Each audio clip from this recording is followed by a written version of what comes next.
Welcome back, folks, to Texas Wesleyan University here in beautiful but chilly Fort Worth, Texas, for the 2015 USA Table Tennis National Team and Pan American Game Trials. I'm here with my co-host and partner in crime, Sean O'Neill. Sean, welcome back to the broadcast. Nice to be with you, Gordon. We've got an excellent match here with Ernesto Ibuan Jr. playing against Kunal Chaudhry. If any of you watched the men's singles final from Las Vegas this past year, Kunal Chaudhry was the finalist to Jimmy Butler. This will be a best-of-7 match. Ernesto on the near side serving, Kunal on the far side in the blue. Ernesto is a former 5-time men's singles champion from the Philippines, coaches out of New York at his table tennis academy. Sean, what do we expect to see from this match? Coming right out of the lunch break, delicious lunch break, by the way, Chick-fil-A, thanks to our friends here at Texas Wesleyan University. What do you expect to see from this match? You know, it's a little bit of age versus experience. Ernesto, a real seasoned veteran of the sport, recently started training very heavily for a chance to qualify for the Pan Ams. Now, Ernesto, like two of the women, Jiaqi Zhang and Jennifer Wu, is only eligible for the Pan Am portion of this team trials. Why is that, Sean? Could you explain that? The reason why is the International Table Tennis Federation has an extra layer of eligibility requirements for the World Championships. They felt that when players change associations, there should be a time frame in order to a player to go from one to the other, especially the number of Chinese players that are leaving. So it's almost like a Division I athlete switching schools midstream. They essentially have to take a certain amount. In the NCAA, it's a year off if they're scholarship athlete. If they're a non-scholarship athlete, I think it's a season or whatever it is. It's almost that type of rule. It's to encourage players from not jumping from country to country. Not jumping. And also, obviously, with international table tennis, the number of Chinese players that could easily move, leaving the junior ranks and playing for another country, is so high. So, unfortunately for Ernesto, he got caught in that web, but he is eligible, since he is a citizen, to play in the Pan Ams, and thus, if you can win the Pan Ams, that's a direct entry into the Olympics. And right now, Ernesto is looking very comfortable with Kunal. Kunal has grown in size recently, and he's beginning to really put that power into his game. Again, reaching the men's singles final at the last U.S. Nationals, which I think surprised a number of experts in the sport. You know, Kunal's an interesting, beautiful looping. Kunal's an interesting player to watch because as you see players like we had this morning, like Corey Eider or, maybe a Han Zhao, as I look around the room at Jimmy Butler, guys who play with a lot of emotion, Kunal is almost the diametric opposite of that. He doesn't seem to get, as I watch him get rattled, he doesn't seem to get rattled easily, but he also, at the same time, doesn't show a lot of emotion as a player. And you saw it in the finals at Nationals as well. That's really true, and though he's had a very slow start in this first game and losing it 11-2, he's going to have to really get his motor going. So as we finish the first game, let's take a look around the room at a couple of other matches going on. Grant Lee playing Victor Liu over on table 5 right now in the first game. Victor up 8-4. Han Zhao draws the short end of the stick in the round of 16, playing top seed Timothy Wong. Han actually leading in the first game 9-8. Jimmy Butler and Teddy Tran look like they're getting ready to start up on table 2. And I can't see who's over on table. I think it's Jack Wong against Silong Wong at deuce 11 all. That looks right. And they're in game 1 as well. So we're starting the afternoon with 7 of the 8 tables playing right now in the round of 16. The reason for that, Sean, we did have one of the top 8 seeds, the Algudi brothers, unfortunately not be able to make it down here for the trials, and so that left one open match in the round of 16 today. Right, so one player will be advancing into the quarterfinals based on that draw vacancy, and Ernesto starting game 2. These will be matches with Kunal.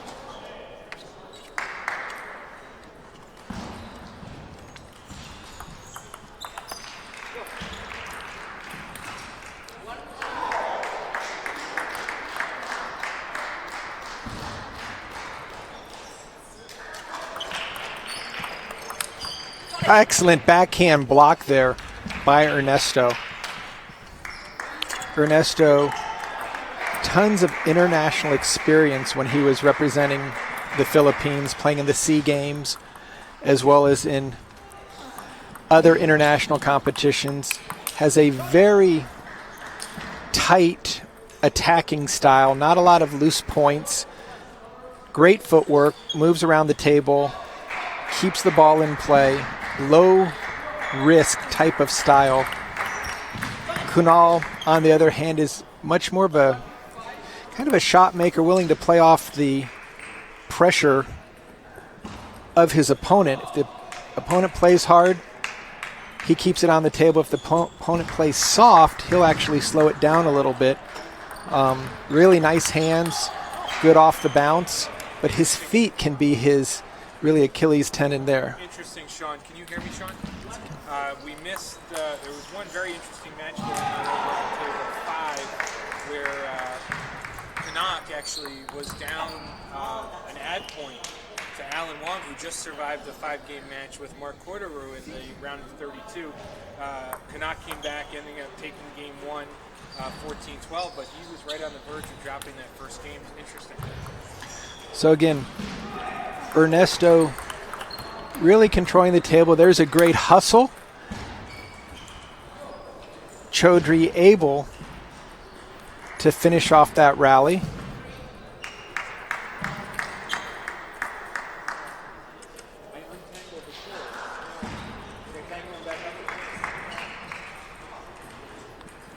Ernesto had a bit of a surprise in Las Vegas at the U.S. National Championships, where he was upset by Newman Chang in one of the earlier rounds.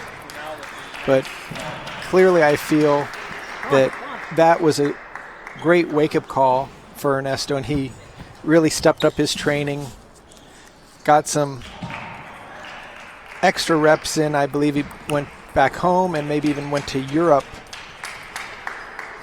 coming into this event to really right that ship of coming back from a coach and giving it a second chance, like we've seen some other players like Jimmy Butler per se and Han Shao. Sean, Kunal getting us back to 6-6 right now here in the second game. Nice little comeback. He's down 6-2, I believe, if I'm not mistaken. Hit a net, ended up winning the point by putting away the backhand, and has now bounced back to 6-6.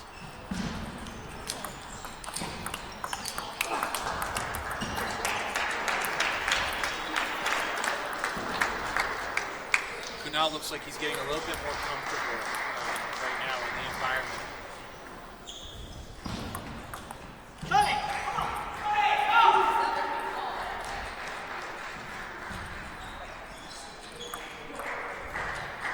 Seven all here in game 2.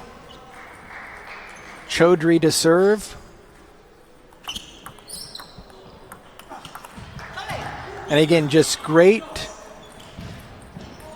ball placement by Ebuan, taking pace off the serve, dropping it, and then getting his first attack in.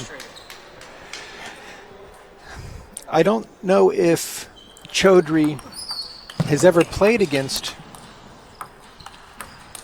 Ebuan before, but I think, Sean, that's my favorite shot in table tennis. Is that around the table shot? a little bit of curve action to the ball.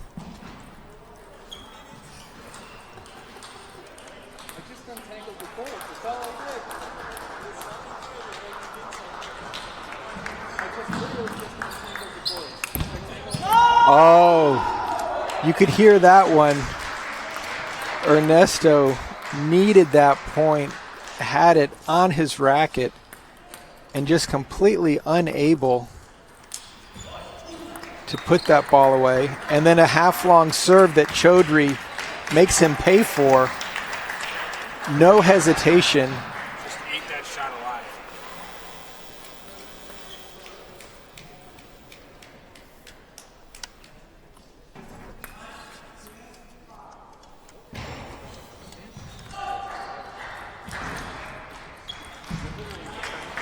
Two-game points now for Chaudhry with the serve, and a very strong forehand flip.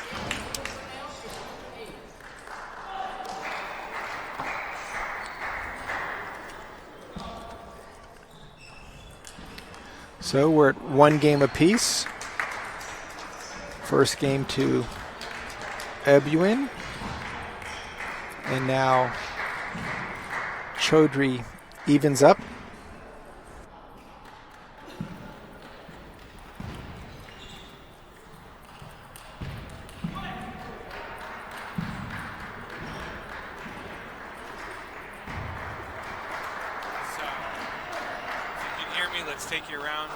Let's take you around the venue right now in between games. Alan Wong and Kanak locked in a 6-6 battle in game 2, with Kanak winning game 1 14-12. Han Xiao and Timothy Wong each tied at one game apiece, with Timothy up 3-1 in game 3.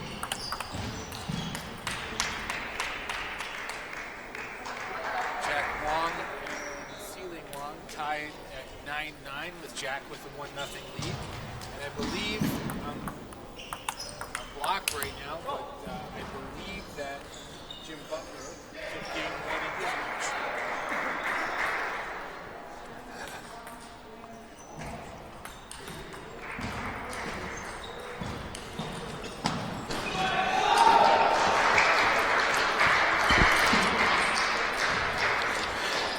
Ernesto getting his forehand into play. Up 2-1 here in with a 1-1 in game 3. Oh, great backhand down the line. It looks like our crack expert David Del Vecchio has figured out our technical problems. Props to David for his hard work on this event.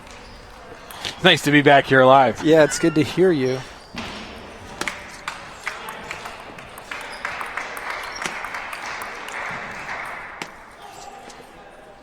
Jimmy did, in fact, win game 1 over Teddy Tran over on table 2. We've got a great match going on here on table 1 with Kunal down 4-1 in game 3, tied at one game apiece.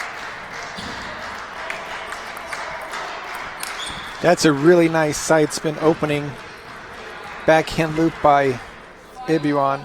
Ebuan has a really nice patient game, doesn't he? He's calm out there. You don't see him get flustered. Great mental approach. Really plays within himself well. You don't see him take shots that he knows he's unlikely to land. Forces the opponent to really work the point.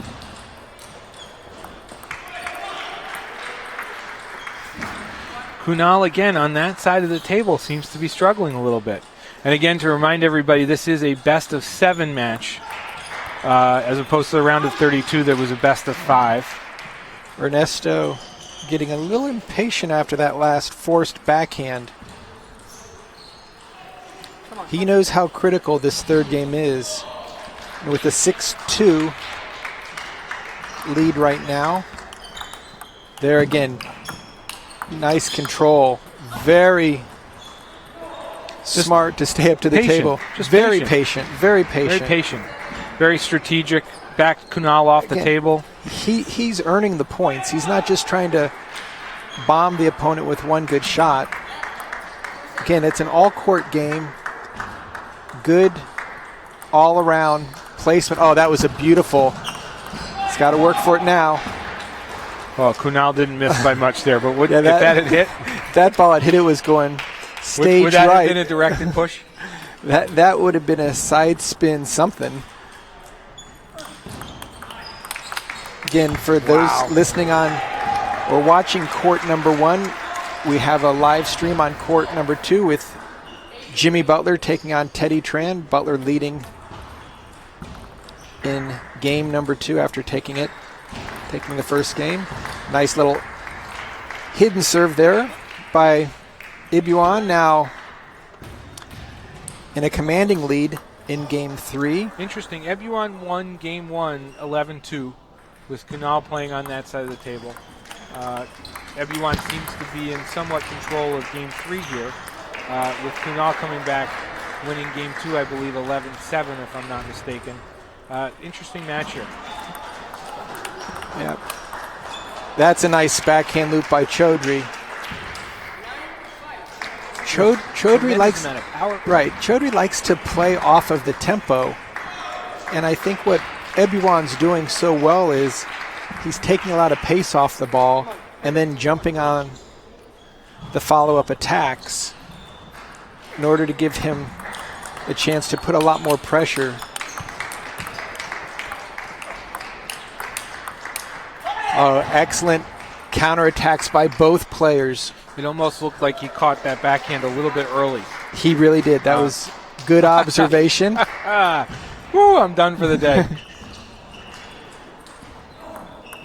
And that was a hellacious inside-out reverse hooking serve that just caught Chaudhry flat-footed and without any answer. So now Ernesto Ebuan, playing out of New York. He has his own table tennis academy. He also plays a lot of the Dirty Dozen specials at Spin New York. Sean, should we take a minute to walk around the room with everybody? Sure. Why don't I we think it's my favorite part of the broadcast. Okay, we've got a break now. Give a quick update. So, on table 5, which is right next to us, Grant Lee and Victor Liu tied 1 game apiece, with Victor Liu up 9-6 in the third. Kanak with a fairly commanding lead in what is a very close match, winning 14-12 in the first and 12-10 in the second over Alan Wong. He's up 2-0, tied 4-4 in the third. On table 2, which is also on the other side of us, Jimmy Butler with an 8-6 lead in the second, leading Teddy Tran 1-0. Jimmy now just winning, is up 9-6. Over in the corner, Han Xiao down to Timothy Wong 2-1, tied 2-2 in game 4. Timmy Wong leading again 2-1, and we're back live on court 1 with Kunal and Ebuan.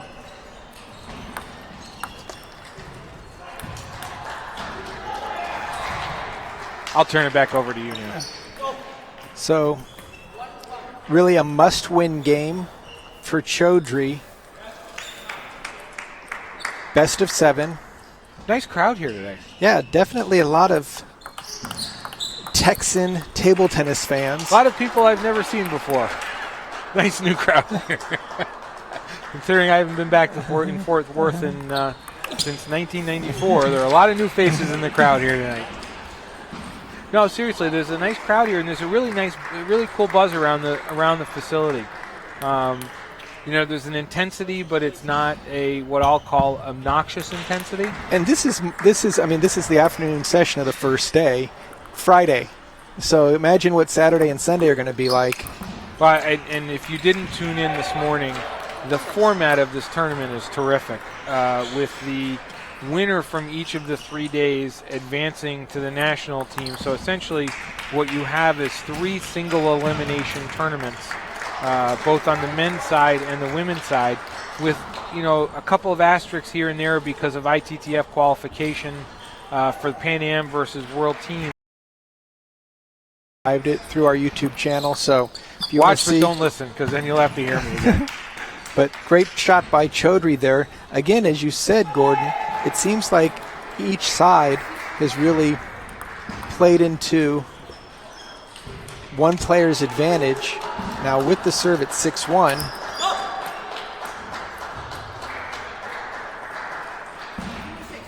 It's interesting that we talked at the start of this, at the start of the broadcast, about sort of Kunal being a pretty level, doesn't seem very emotional.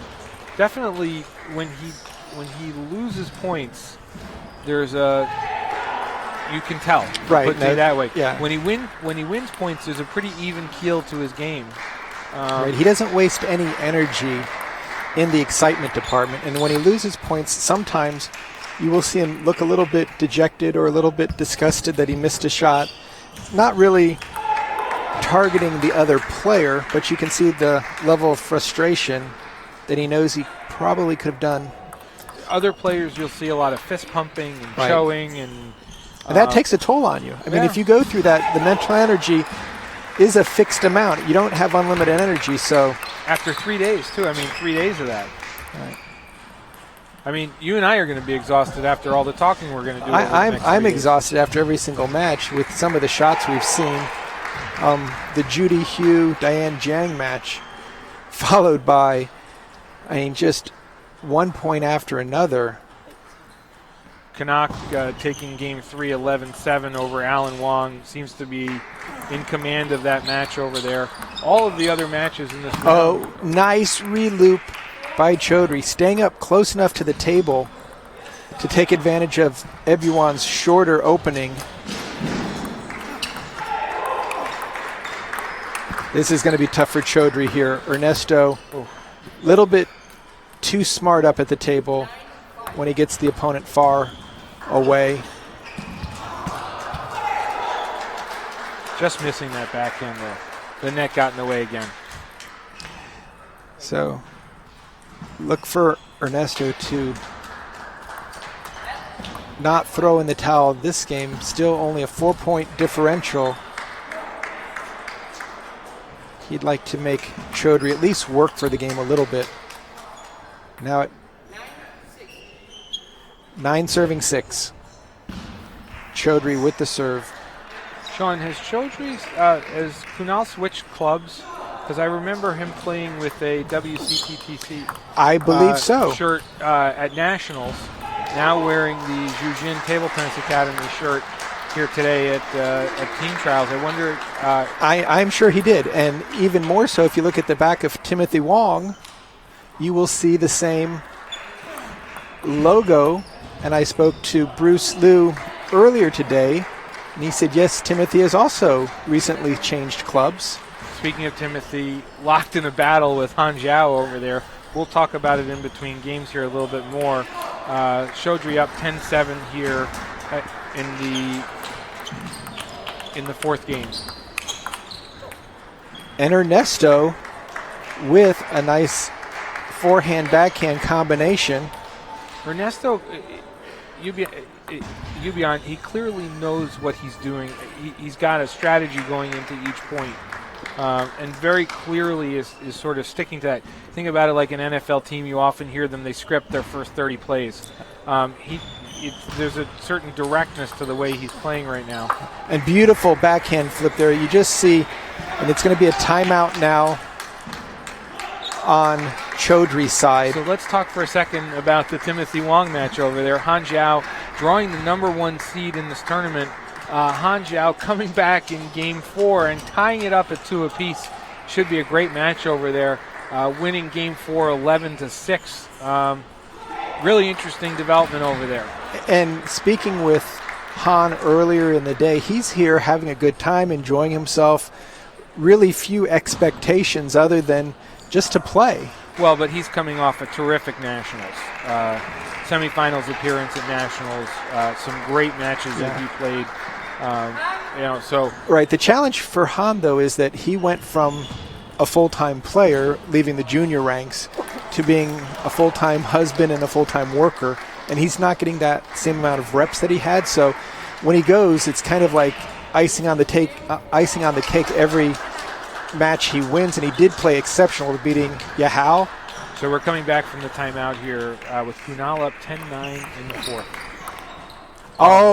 Great opening by Ernesto. He knew that he had what he wanted, but just kind of biffed the last ball off the edge of his racket. Just smiling, realizing how to lose a game. So we've got the table. Let's take a look around again because that's what I love to do. Kanak seems to be.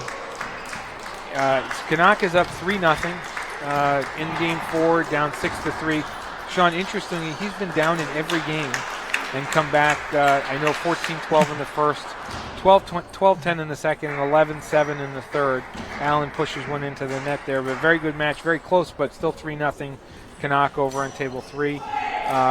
Right next to us, 6-1 to Victor Liu, and also trailing in game 4, 9-8. Terrific rally going on at that table.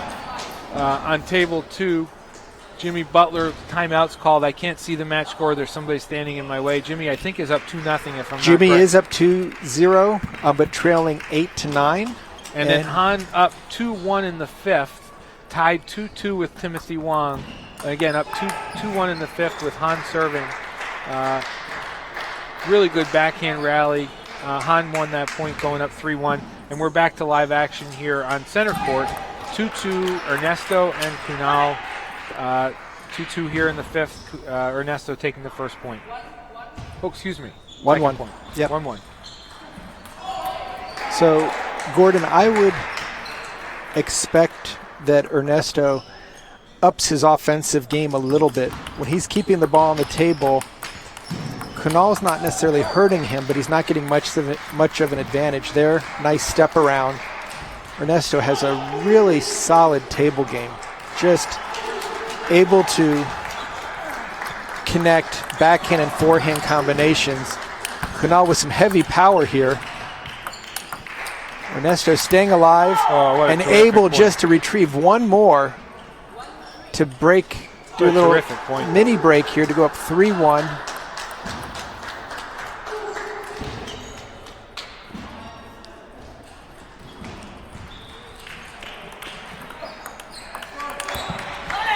And again, Ernesto forcing the offense early on in game 5.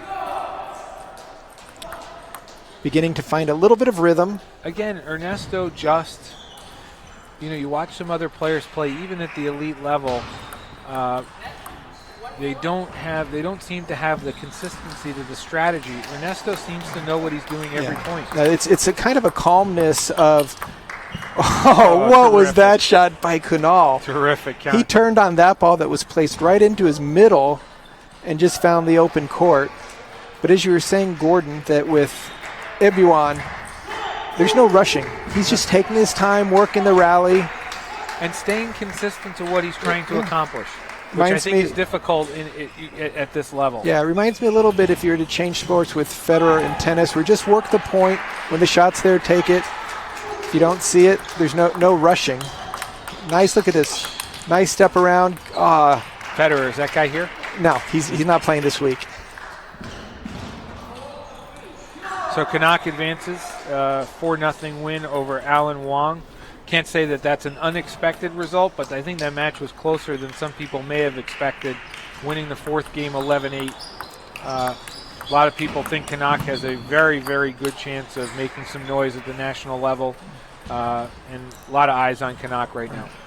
Ernesto continuing his workman-like effort to get that first attack in, playing a lot of balls to Chaudhry's middle before forcing the error. Again, excellent deep push. And now once Ernesto gets his first loop in, his footwork allows him just to maintain that pressure, and he's constantly moving the ball, searching for a weak area. Sean, why does it look like sometimes Kunal is lunging at the ball as opposed to other times where he's got a patience and is really more stroking the ball? Is that an intentional change of technique on his part, or is that just him really lunging at the ball? It's him lunging, but more so on credit Ernesto for the change in direction at the last moment when he's attacking. It's very tough for Chaudhry to know where Ernesto's going once Ernesto lines up his forehand. He's got so much balance to his game that he can take that forehand down the line, or he can hook it out to the forehand. You can see moving it to the elbow. That ball might hit. Oh, goes a little bit long. Oh, wow. Tremendous point from Timmy and Han. It's hard not to watch that match, there's so many great matches going on here that when the rallies get longer and the balls pop up, a great serve by Ernesto, just completely handcuffed, and that was a key point. At 6'5", to get a little bit of breathing space. Now he's got a chance to extend that if he can put some pressure on Chaudhry. Chaudhry with the serve. Oh, Ernesto catching the edge of his paddle. Actually, he was playing a guy in an event he would serve off the end of his paddle. Didn't work, by the way.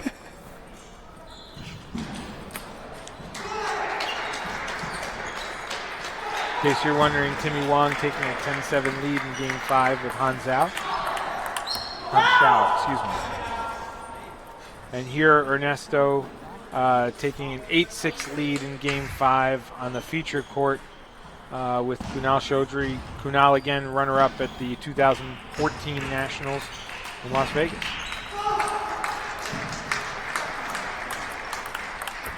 Again, Ebuan with that backhand off the bounce, very quick, no hesitation, directing the ball, going to the inside-out serve, and there's the backhand. Did not make contact, just whiffed on that last ball, but still has a 2-point lead.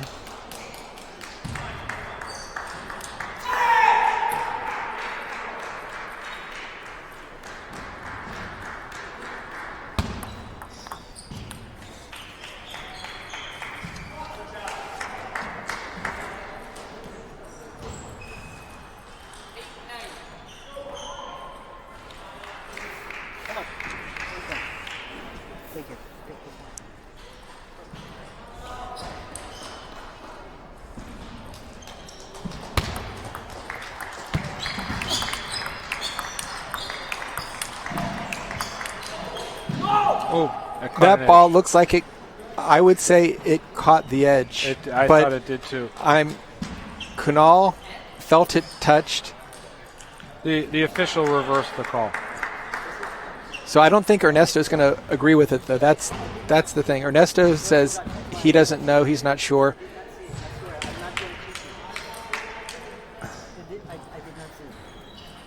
Kenny Tran is the match umpire.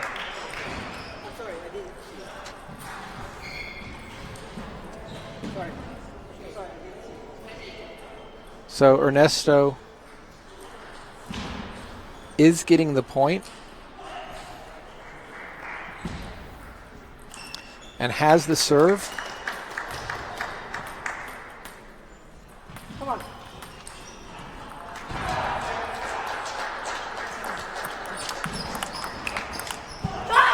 Beautiful forehand attack by Ernesto to take game number 5, 11-8, to get a little bit of breathing space.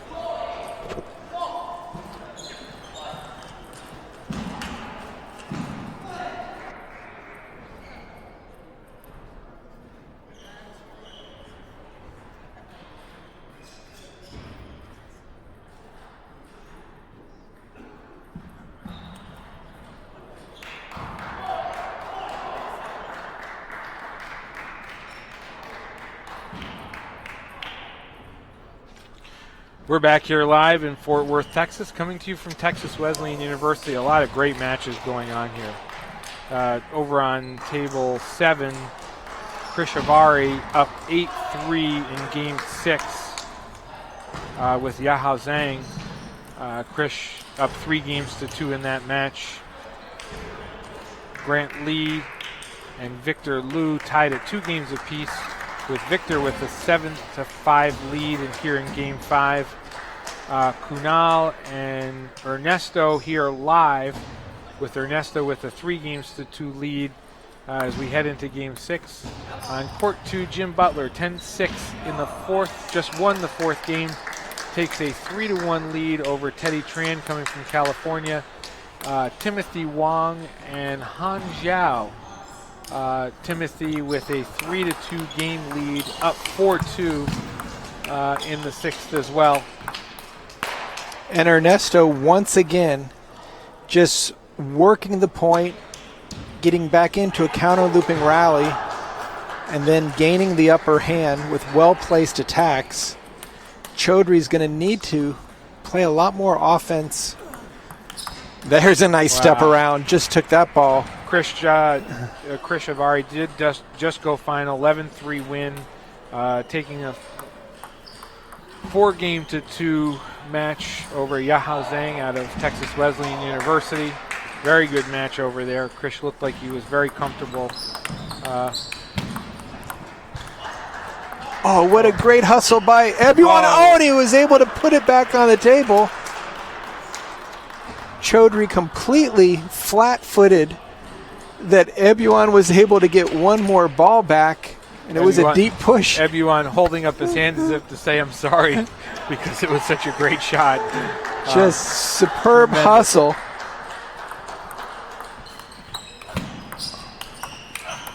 Oh, look at that. Ball just barely missed off the side. Kunal seems to be attacking that deep forehand right now, that deep corner forehand with Ernesto.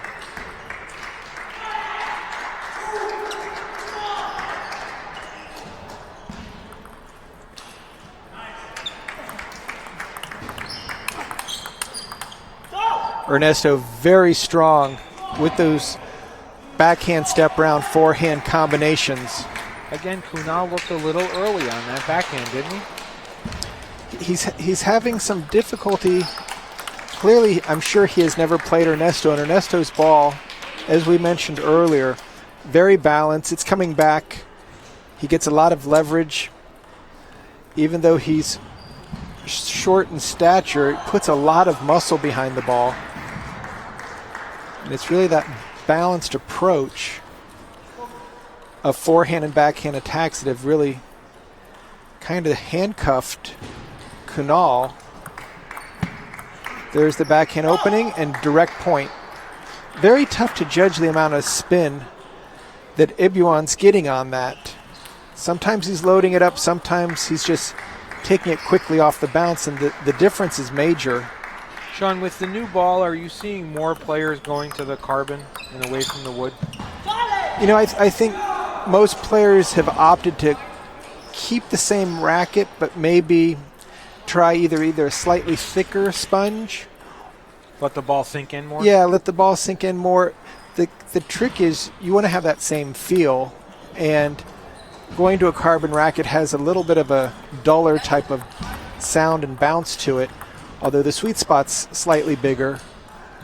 So I don't think the equipment change has been all that major, especially using the Nataku Premium 40, which is it's a great ball. I had a chance to try it early on, and I was like, this is actually more fun. Well, aren't you special?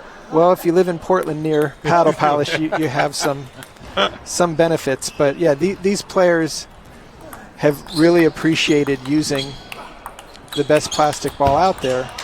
And here's Ernesto once again. What court coverage, super hustle, and just reflexes, bringing everything back. I mean, he's in hustling for each point. So Ernesto takes a 6-4 lead here in Game 6, up 3-2. Oh, that serve almost missed it. Ran across the top of the net. I think this is a big point right here. This is a Gordon K point. And Ernesto just kind of got the ball on the table without any pace. So this is we're at an interesting point for a player like Kunal, young player like Kunal, who's still got 2 days ahead of him, even if he doesn't come back in this match. And psychologically, it's going to be, if in the event he doesn't come back in this match, down 7-4 here in the 6th, he's still got 2 more days to qualify, and he can't forget that. Yeah, the thing is, Ernesto needs to put pressure on him if Ernesto wants to win, while at the same time, I think if both players play safe, it's to Kunal's advantage. He has a much better keep it on the table, keep it going. And that's what hurt Ernesto at the Nationals when he lost to Newman Chang. He just kind of kept it on the table, waiting for the lower player to make mistakes. And he's got to do something. And there's a very half-hearted step around. Kunal fighting his way back here. Yeah. That's what. That was a critical moment there at 7-4, 6-4, 7-4. So, but this is what Ernesto likes because he's got such good footwork. Once he gets the forehand in, you're only going to see forehands for the rest of this point. Look at that step around. So when does there's a nice backhand hit, and boom. Ebuan with an 8-6 lead. I was just sitting there waiting for the put away to the deep forehand, and he just stayed true to his game. Ernesto has an awesome defense where he keeps the pressure on the opponent while also being able to counterattack with his forehand. And there's the step around. Heavy spin back, even more spin. Kunal with a nice down the line loop. Wow. He took that downtown. Let's take a quick spin over to court. Looks like court 5, where Han Zhao and Timothy Wong, Timothy #1 seed in this tournament, tied 3-3, and Han taking the first point of Game 7. I don't think you should mention all these matches because people are going to be upset that they can't see them. Well, we can. Yeah. We can bring them to you. Yeah, the Ernesto going for a step around, catching it off the edge of his racket. Huge moment for Kunal getting himself back into right this game. back. You got to pat him on the back. Right. Getting right back in it. And Gordon, I'm wondering if Ernesto started thinking about that this match was in hand versus having that sense of urgency to keep the attacks going. Well, it was that forehand loop at 7-5 that you pointed out was Kunal's forehand loop down at the line. down the line. And I do like Kunal missed that backhand flip there. That's the right shot he needs to take. If he just plays a passive push, that's going to go right into Ebuan's forehand loop. So Ebuan up 9-8 here. With the serve. Oh, that's a quality combo. Just pounding his backhand. Third ball attack, nice inside-out deep serve. Stepped around before Chaudhry had even hit the ball and just loaded up a forehand loop. So as the players towel off, let's take ourselves over to the Timothy Wong Han Zhao match, where Han is actually up 3-2 in Game 7. Boy, we have seen some terrific matches so far this morning. Just the level of competitiveness with all the players. And Ernesto goes off the side, 10-9. Chaudhry trailing, but he has the serve.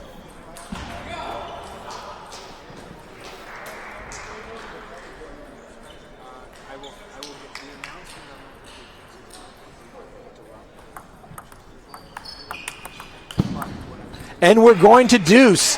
10-all. Kunal Chaudhry able to get one more forehand in. 10-10. Deuce in the sixth. Ebuan with the serve. Goes off the end of the table, and now Chaudhry with game point to even this up at 3 games apiece, and the serve.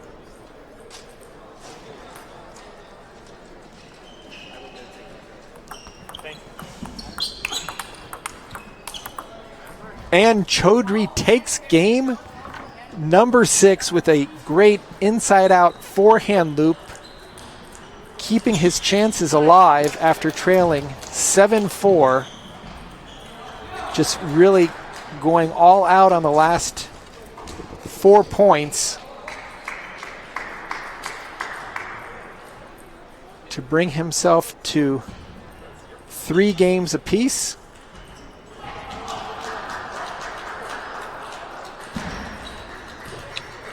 I believe the upset alert light has just come on. Han Zhao up 6-3 in Game 7 over #1 seed Timothy Wong. And we also have, for those of you watching on court number 2, you can view that by just scrolling down and clicking. Have a chance to watch Jimmy Butler and Teddy Tran battle it out. Butler currently leading 3-2. And on court 5, we have Grant Lee now with match point against Victor Liu. Grant Lee up 10-4 in game 6 with 6 match points. And Jack Wong and Xiliang Wang are in the 7th game as well, with Jack Wong starting in a commanding 4-1 lead.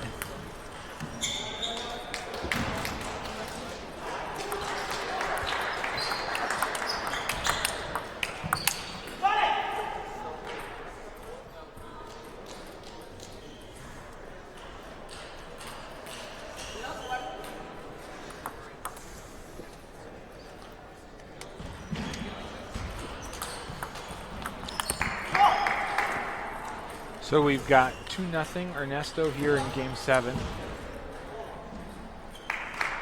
Sorry I didn't give you a round. It's okay. I was able to. I was dealing with my responsibilities as the tournament director.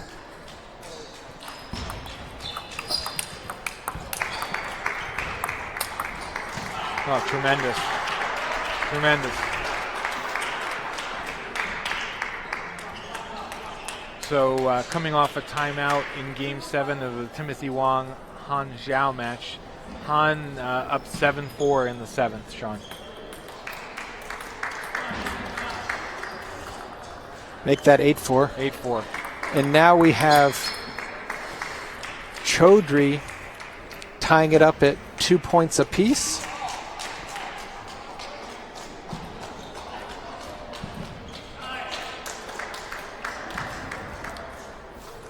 Han now up 8-4. 2-2 here on court 1.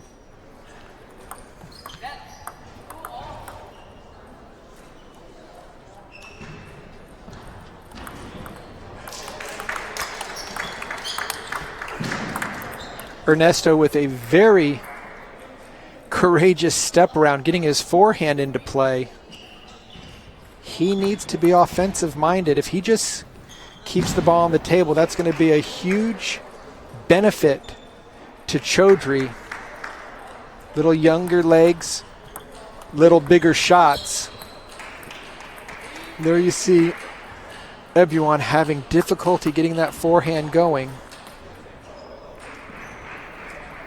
Towel break here at 3-3 in game 7. Over in our other game 7, Han with now an 8-6 lead. Timmy battling back from 8-4.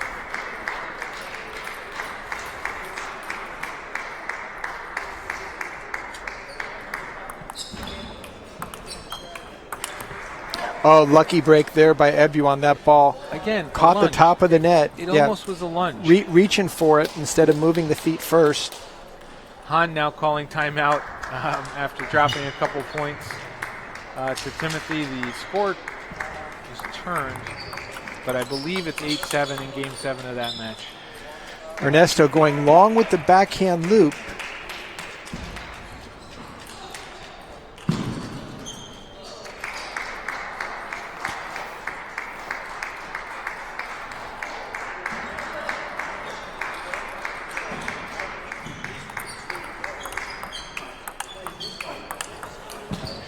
Just too much speed and consistency off the blocks from Kunal Chaudhry, just moving the ball around. And Gordon, you can see with the older players, it's just very difficult to sustain that offensive-minded. Yeah, I mean, so strategic.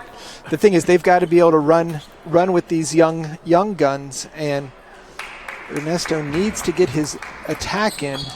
There's a nice opening there that goes long. 5-5 here in game 7. What a terrific match, huh, Sean? Terrific match. Both and these again, to keep everybody up to speed on the upset alert, Timothy now down 9-7 in the 7th.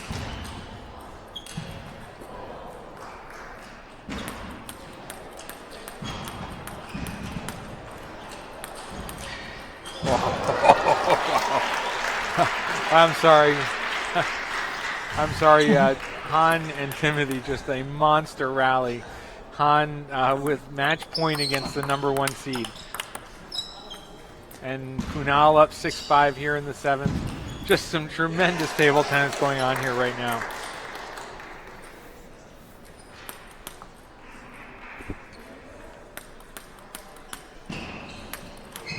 Han with 2 match points over on table 3.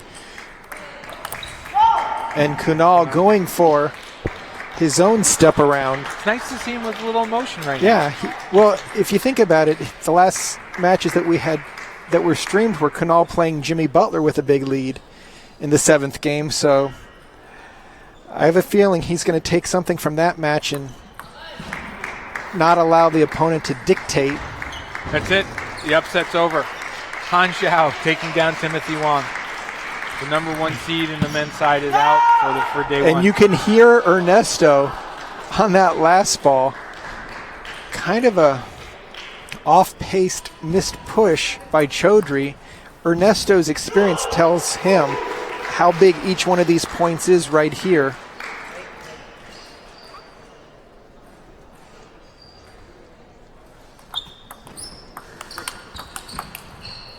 And that just a little bit too passive from Ebuan.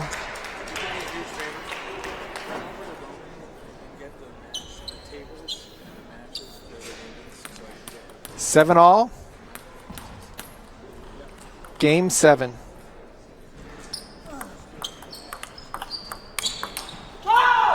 And again, Ernesto getting help from a little bit of an errant net ball.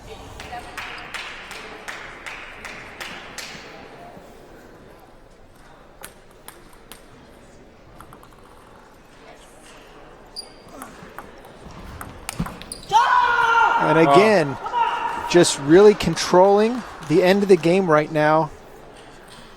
The experience of Ernesto Ebuan.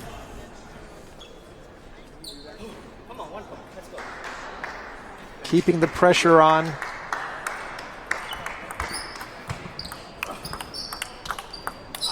Oh, unable to keep that attack going.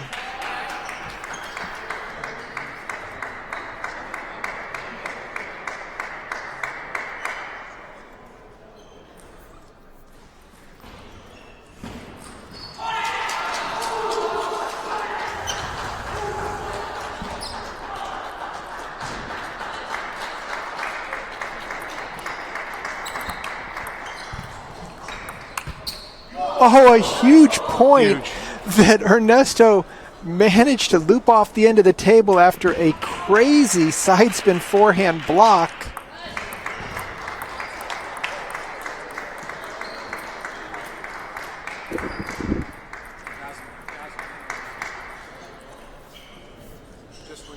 Nine all, 7th game. Ebuan with the serve against Chaudhry.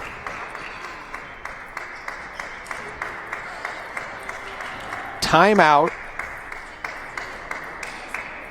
for Ebuan just to take a breather. He's sitting down in one of the chairs outside the court.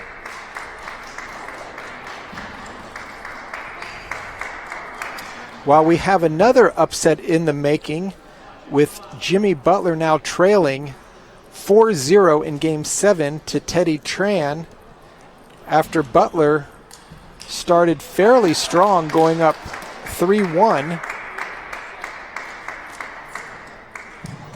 That's on stream number 2.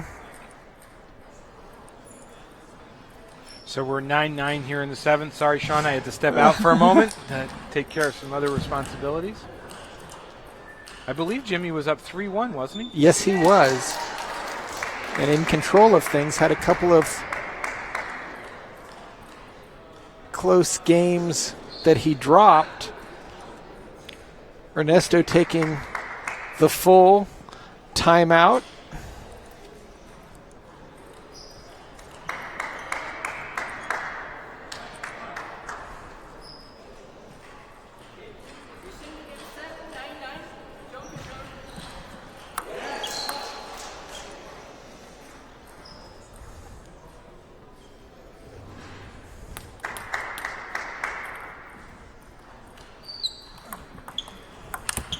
Oh. And Chaudhry with the aggressive backhand opening, and he is the recipient of that first overextended shot we've seen from Ernesto this entire match. Match point for Chaudhry here.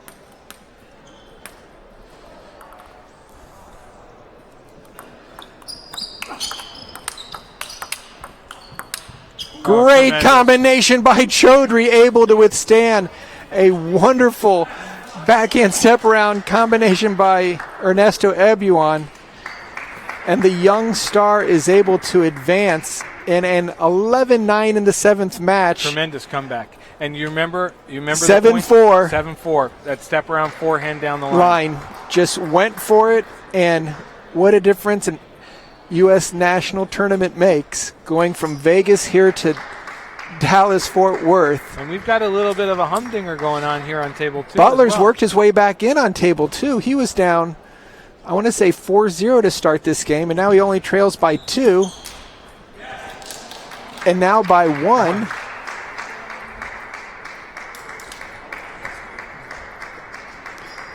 But you've got to feel good about the hard work of Chaudhry in that last match.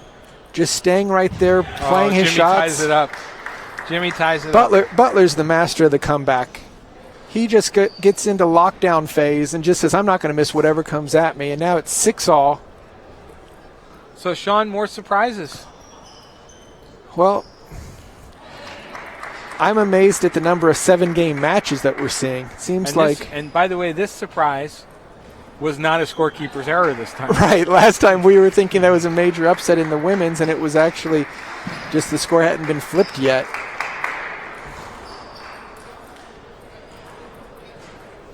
So I believe after the Jim Butler match, Jimmy now down. That was 8-6. a big backhand flip that Butler just missed. I believe we're going to move to the women's round of 8, if I'm not mistaken. And we've got excitement there with Jennifer Wu against Prachi Jha, followed by, or simultaneously, with Amy Wong against Lily Zhang. And Butler just gets a classic backhand flip against Teddy Tran. We're going to take a very short recess. Set your browser down to stream number 2 to see the final points of Jimmy Butler, now trailing 9-7 in the 7th to Teddy Tran.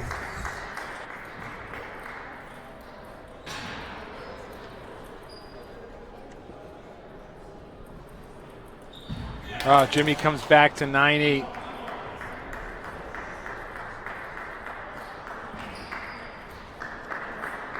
While Sean takes a little sandwich break.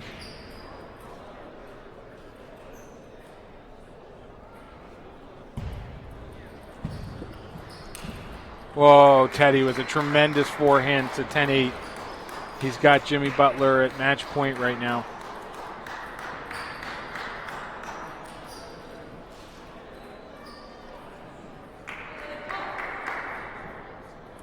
Jimmy serving, down 2 match points. Teddy flips the backhand off the table.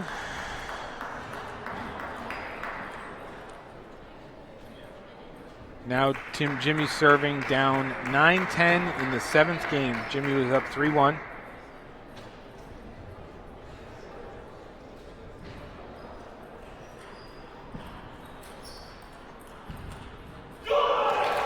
And Teddy Tran has knocked off the 2014 men's national champion Jim Butler. But as Sean and I have talked about several times, Jimmy's going to live to fight another day, as the tournament will pick up again tomorrow. And Jimmy will still have a chance to qualify both for the World's team and for the Pan American Games. I'm going to step out for a moment, Sean, if you don't mind, and we're going to take a brief break, and we'll be back soon with the women's round of 8. Thanks.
And we are back here live at Texas Wesleyan University in beautiful Fort Worth, beautiful but chilly Fort Worth, Texas. I am Gordon Kay, the CEO of USA Table Tennis. Sitting alongside me is two-time Olympian, multiple-time national champion, Sean O'Neill. Sean, we're about to start the women's round of 8 here. Tremendous day for us so far, and we're only basically halfway through day 1 of a 3-day tournament. And we've got a pressure-packed women's singles quarterfinal match coming up between, on the near side, Prachi Jha, who's playing out of the Bay Area in California, and her opponent, Yue Wu, who American nickname Jennifer, on the far side, the top seed in this tournament. Let's not forget, Sean, that Prachi had a gut check moment on the way here. Down 3-1 to a significantly lower seeded player, coming back, winning fairly easily in the 5th game, but a real gut check moment for her. So in this particular match, Jennifer on the far side, really a power plug of a player, lots of attacks on both forehand and backhand sides, strong backhand openings. Prachi tends to play off her opponent's pace a little bit. Really nice forehand opening from Prachi. She'll step around quite a bit. She had a lot of power. Yeah, I don't anticipate the same length of rallies as we've seen in some of the other women's matches, but a lot more. Once that ball is a little bit soft, look for either player to turn and get their forehand in. So we've talked about, Sean, a number of times, one of the intricacies of this tournament is the World Team versus Pan Am qualification, and this is one of those matches where that could come into play. You're absolutely correct, Gordon. With Wu on the far side, she is a U.S. citizen, and she meets the Pan Am requirements. However, for the World Championships that will be held in China next month, there's an extra length of time when you change associations that she hasn't met. So she's playing for a berth on our Pan Am team, whereas Prachi is fighting for both. And we've talked a number of times about the interesting, whoa, tremendous. It started with a nice deep push. Prachi got the opening, but Wu just jumped on top of it with a series of blocks. Those are those positional blocks that we talked about earlier. Sean. Not so much, other than she came to the New Jersey area, former player at the provincial level in China, has had some good results in the U.S. She's had great wins over a number of the top men in the New York, New Jersey area. Very complete player, did well at the Milwaukee U.S. Open, reaching the later rounds in women's singles. So Didn't participate in nationals this year, though, did she? didn't get the citizenship till afterwards. Nice, smooth game, though, doesn't she? Yeah, very fluid on all of her strokes. Obviously Chinese trained.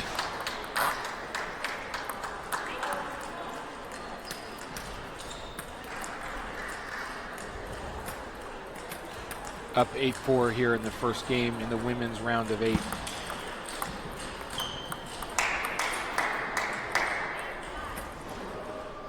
You know, it's been a very pleasant surprise here as you see all these matches going on. Not a lot of let points, not a lot of balls flying from court to court. And I think that's, I think they've done a great job here at Texas Wesleyan.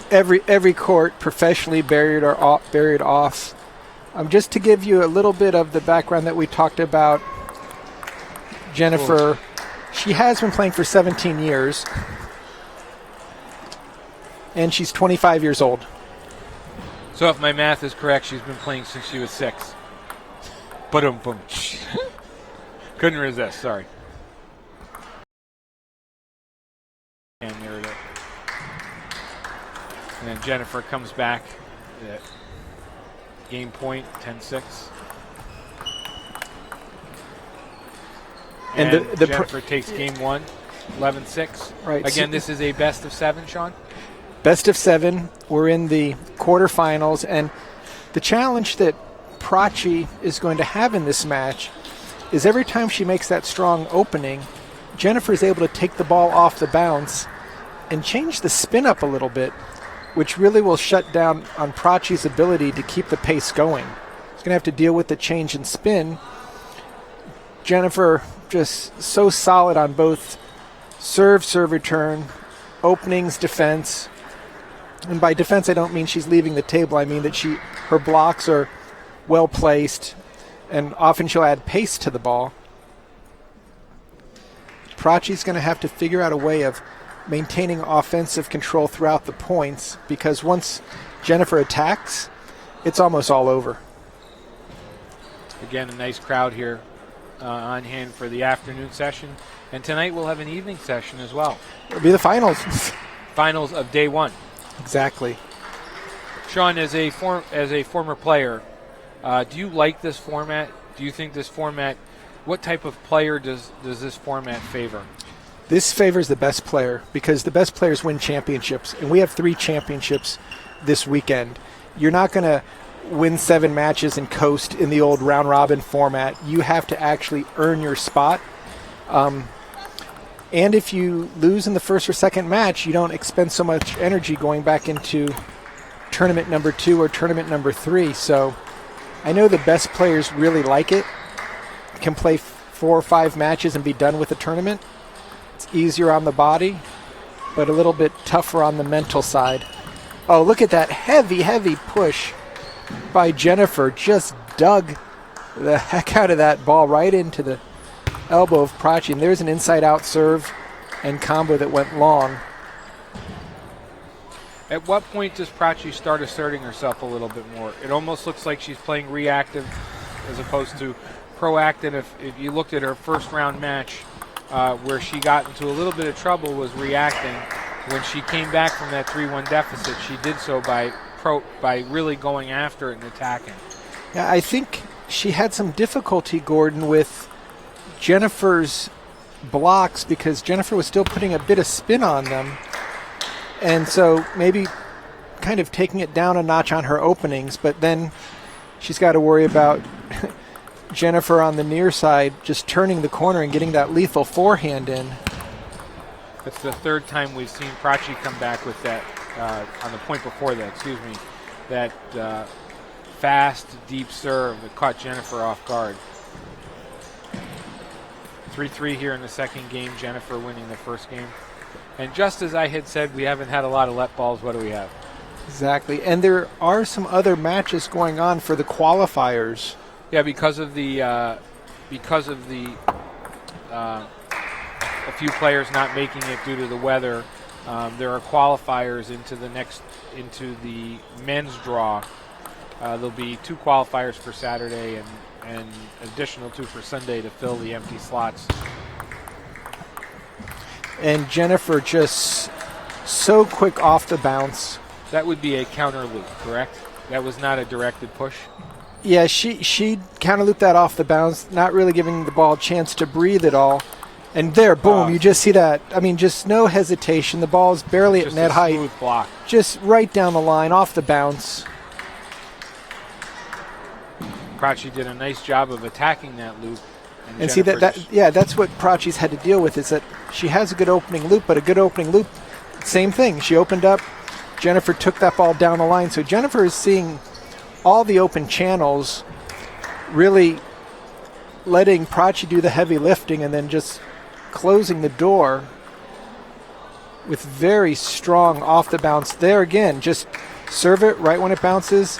And the depth of her ball, Gordon, that's what's giving Prachi the most difficulty. She's not just relooping the ball off the bounce, she's relooping it deep, which doesn't give Prachi a chance to even get into the rally. So is Prachi going to have to back off the table, Sean?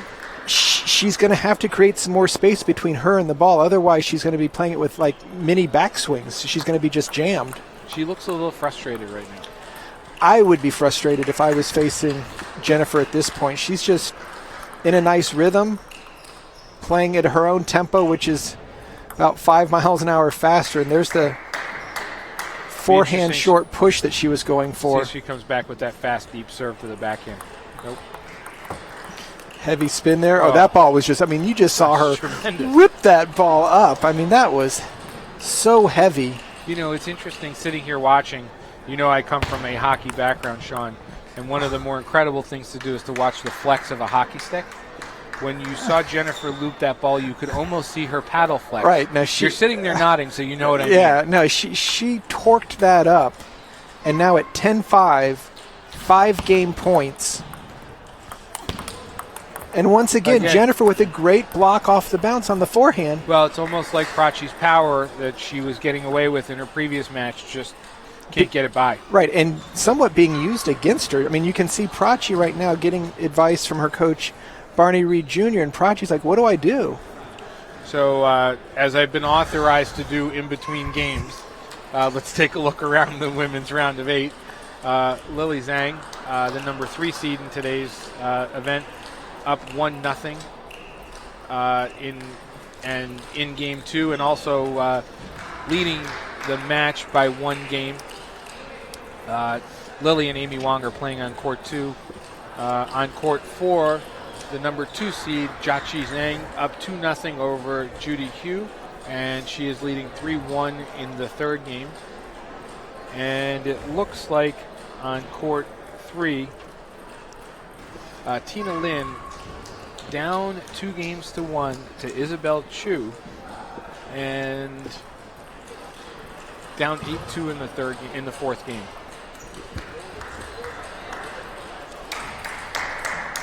And we're back here live, game 3. Sean, I'm going to hand you the mic for a couple minutes. Okay, I will take that. And right now, game 3, Jennifer to serve, love all. And again, going for some quick off the bounce blocking.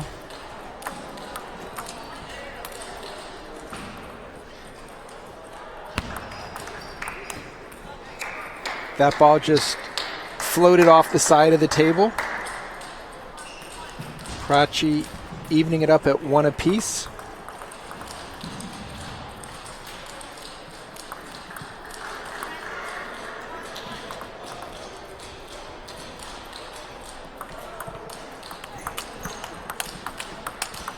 Oh, so much power, precision, and balance. Jennifer Wu able to take that forehand off the bounce, down the line. Prachi becoming less sure of herself on where to attack to. Oh, that's a beautiful step around by Prachi. Teed off on that deep push.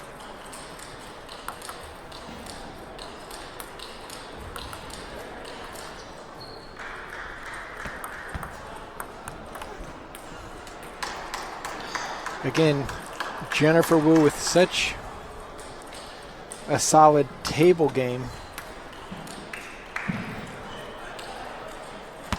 Playing off the bounce and having a lot more underspin on her serve than Prachi's anticipating. Now trailing 2-4 in game 3. Prachi with a little bit of an inside out forehand serve of her own to the center of the table. And going for a flip, unable to get through the ball.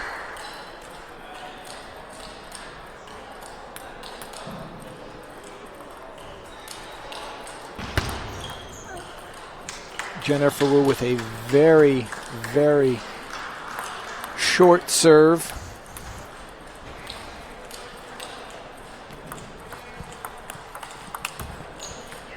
That's one of the first reloops that we've seen Jennifer miss. Now Prachi starting with a backhand serve, kind of trying to change things up a little bit. And that's a nice forehand out to Jennifer's forehand by Prachi to bring it back to 6-5.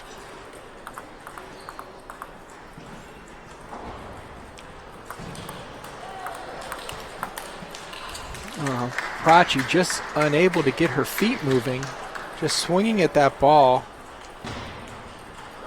Again, it's almost reactive.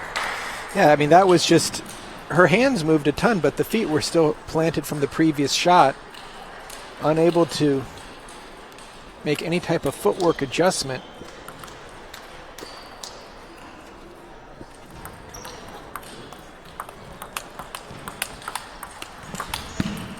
Again, just too much pressure from Jennifer Wu, really showing why she is the top seed in this event. Despite losing 4-0 in the fourth. Sorry, Sean, I couldn't resist. That had us both dumbfounded as we saw. Prachi taking a timeout here. And it's a good timeout. She really can't afford to spot Jennifer 3 games and then try to get it going.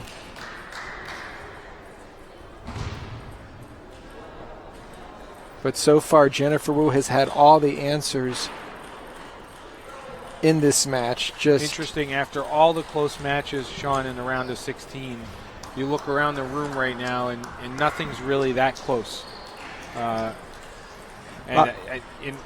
Oftentimes you'll see this in a tournament of this magnitude and of this nature, as there almost becomes a sort of separation. Right.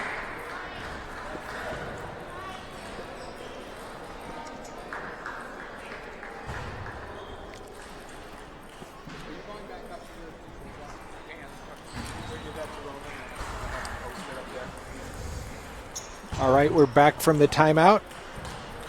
Prachi down 8-5, 2-0. Jennifer to serve.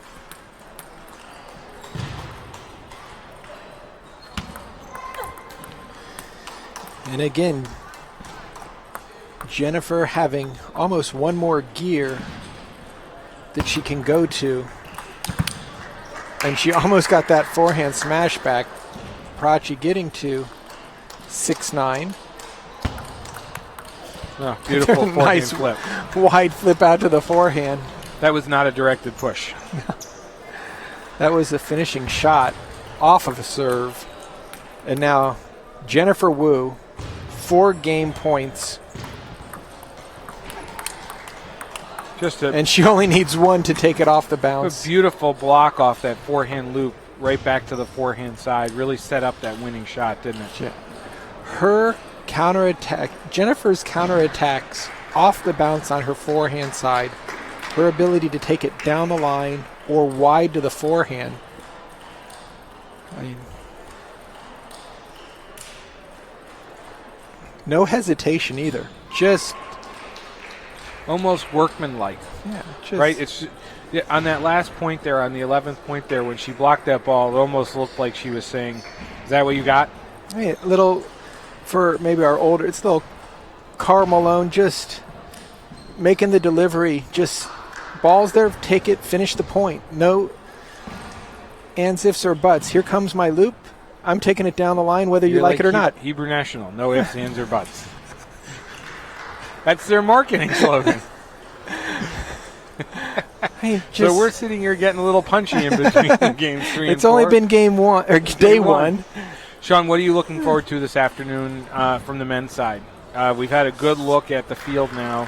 2.5 rounds complete. What are you looking forward to on the men's side? Top seed Timothy Wong is out. Right. I think having that Kanak Jha Kunal Chaudhary rematch, we're going to be able to feature that on table 1. But Han Xiao, what a surprise, taking out the top seed, and he's going to be playing Silong Wong, and I think Han should be the favorite in that match, considering Silong was a nice win, by the way, over Jack Wong. Yeah, that was a tough 7-gamer. Yeah. So, but we're going to give Prachi hopefully some. Oh, look at that! That ball's just loaded. Prachi So having just the toughest time getting a read, not only on the speed, but on the spin of some of these balls. Look at that, just heavy opening by Jennifer, almost running the table. Anytime Prachi opens up with anything but a finishing shot, Jennifer's been all over it. Look at that. Prachi opens up and then she's literally off balance. Sean, why is it, and I'm asking you this as our table tennis expert, sitting here at the table, that it almost feels like when you're watching the women play, there's more of a bounce to their game as opposed to the men, which are a little bit more stable underfoot. Is there a reason for that? Well, their strokes are generally shorter and they're closer to the table. So they're using a lot more wrist, a lot more forearm. They're not using their legs like a Teddy Tran or even a Timothy Wong, who are generating the power where they'll come off the ground. The women tend to be quick right off the bounce, and they have to move from one side to the other so quickly. So whether you see Jennifer had the open table. It's an opening for Prachi to walk into right now, though. 4-4. Yes, she's back chance to get back into right, this. She's back, and she's going to the backhand serve, which generally means that the player's unsure of how to cover their forehand side, where they want to see the ball right in front of their face versus sideways with a forehand pendulum serve. Here comes a nice backhand loop. Beautiful open. Yep. A beautiful open from Prachi. That would be a third ball backhand opening. Exactly. And then followed by the directed push. Off the net. So there, Prachi made a great forehand flip, very aggressive. Jennifer took it off the bounce, took it wide back to her forehand, catching her a little bit flat-footed. And Jennifer, I believe she has been training in China over the last few weeks, if not months, and you just see a higher quality ball there. You're used to having openings that in the U.S. would finish the point, and they're getting returned on demand. So it's almost like an extra speed. And that serve just really can't afford to have a missed serve in this tight of a match. And there Jennifer going for a deep push. So is this the opening for Prachi to walk into and get back into this match? Well, she better do something right now. That's a beautiful. Wow. Two shots down the line that didn't go more than 2 inches from the edge of the table.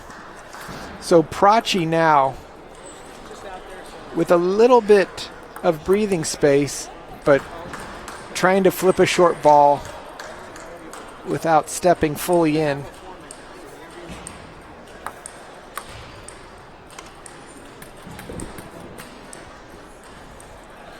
So Prachi up 9-7 here in the fourth with the chance to get back into this match. And that ball goes long. More of a flail on that last forehand. Still the right strategy, though. Attack that slow, heavy loop. She needs, Prachi has to attack. She's definitely not going to win. That's what got her back into the match in that round of 16 was when she started taking control of the game. There's a nice aggressive serve that Jennifer went long on. So now Prachi 2 game points.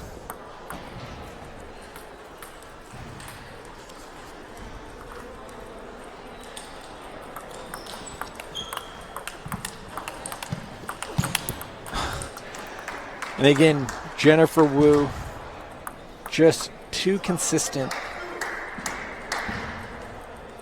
too strong on her attacks. Prachi Ja, game point. What a third ball attack by Jennifer. Prachi stepped in, made a great backhand down the line, and Jennifer just took it off the bounce to an open forehand. It was almost a half loop, half block, a loop block. Very impressed, by the way, with the level of play. Jennifer, again, now with match point for Jennifer Wu and the serve to move into the semifinals of day one action. And Jennifer Wu has done it. She will advance to the women's singles semi in convincing 4-0, 11-6, 11-5, 11-6, and 12-10, coming back in game 4 from a number of game points against her.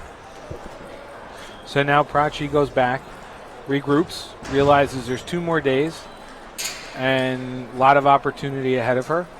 and probably in her mind, Gordon, hoping It's the world. that Jennifer just makes the team right now and gets out, because if she plays her again, although she played closer in the fourth game, still having to deal with that barrage of offensive weaponry that Jennifer had, who would want to see her again?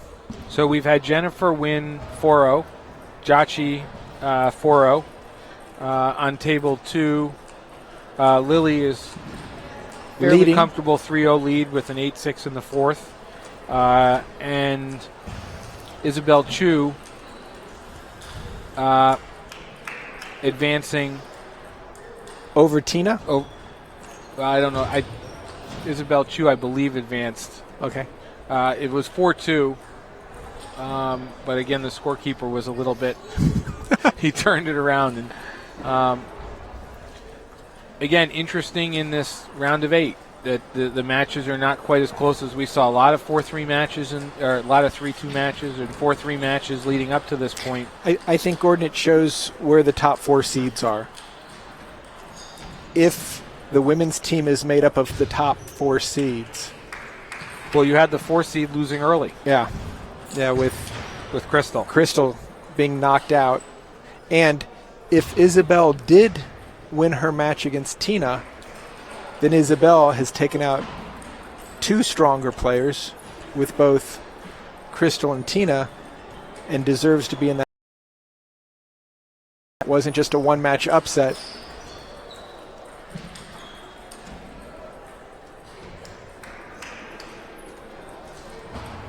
So for those of you watching on Stream 1, I suggest jump over to Stream 2, and you will see a 9-9 Game 4 between Amy Wong and Lily Zhang.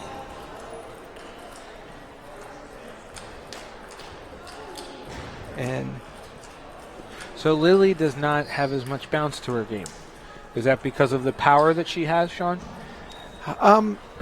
When Lily is up on the table against somebody like Jennifer or playing somebody like Prachi, they will tend to finish the ball more, forcing her to play more finishing shots, so she won't just keep it in play. If you were to watch Lily play against Ariel, you'd see a lot more bouncing from both sides because they're playing balls off the bounce.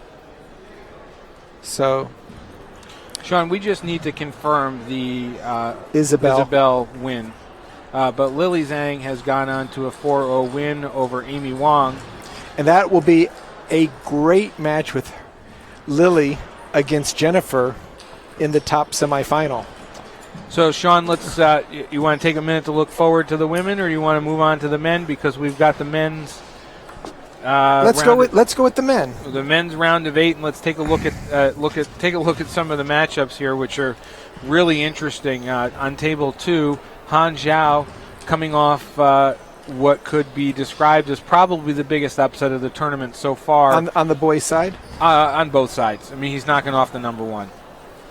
Crystal's match with Isabel, I think, might be in that range. Okay. You say tomato, I say tomato. And so you've got Han Zhao coming off arguably the biggest upset of the tournament. Is that better? Facing Xiliang Wang, who just came back to beat Jack Wong in a close match. You've got to look at that match and say that Han's probably got the upper hand. I think so. More experienced, again, coming off a big win, coming off of very strong nationals, and knocking the number 1 seed out. He's got to have more confidence. Let's put it that way for sure. Grant Lee on table 3, Grant Lee and Teddy Tran, both of which were on the verge of elimination early. Grant Lee had to go to 7 in his round of 32 match, and could have been eliminated from this tournament altogether against Razvan, and was down, I believe, 3-2 in that match. Right, and then he came back and won against Victor Liu in a very tight match. Absolutely, and Teddy Tran coming back to knock off the men's national champion Jimmy Butler in 7 games after being down 3-1. So that has all sorts of intrigue and storyline to it. And then we have our doubles team. Let's go to the very bottom. Let's go to Nikhil Kumar, who had the advantage of winning his last match by default over the number 2 seed. Over the number 2 seed, who was unable to make it here due to weather issues. That's a break. Yeah, that's huge. And that gives Krish Avari, who represented the United States in the Global Youth Games. Youth Olympic Games, a huge edge compared to some of the players he could be facing. However, I know that Kumar plays at ICC, same club. They practice on a regular basis, so while he might see that he's a lower-seeded player, it's a person who he's shown his best stuff to on a weekly basis. So of all the players in this round of 8 on the men's side, Sean, you'd have to say that Krish has probably had the easiest path to get here in terms of number of games, in terms of opponents. I mean, you've got... Well, he did beat former world team member Yahao. He did, but he beat him 4-2. Beat him 4-2 in and a very... it was 11-3 or 11-4 in the fifth. Yeah. In the sixth. So it was not the sort of match that you saw Grant Lee or Teddy Tran play. Kunal coming back to win in 7 over Ernesto. So Krish has had a tough path, a little bit easier path to get here. Maybe Kanak, you can put Kanak seemed to handle his opponent. He had a tough close with Allen. But it was a 4-0 match. Right. All the games were close, but between Krish and Kanak, they've probably had, in terms of match play, table time, the easier of the paths to get here. Would you agree with that? I would agree with that. And if Krish is able to beat Kumar, he won't have been tested nearly as hard as any of the others. I think Krish, with the age difference, Kumar played in Sweden, dealing with some time changes, just came back last week. Krish definitely matured a lot, gotten bigger, gotten a little bit stronger. The Kanak Ja Kunal Chaudhary quarterfinal, rematch of a number of times they've played both at the nationals, at junior tryouts, at men's singles.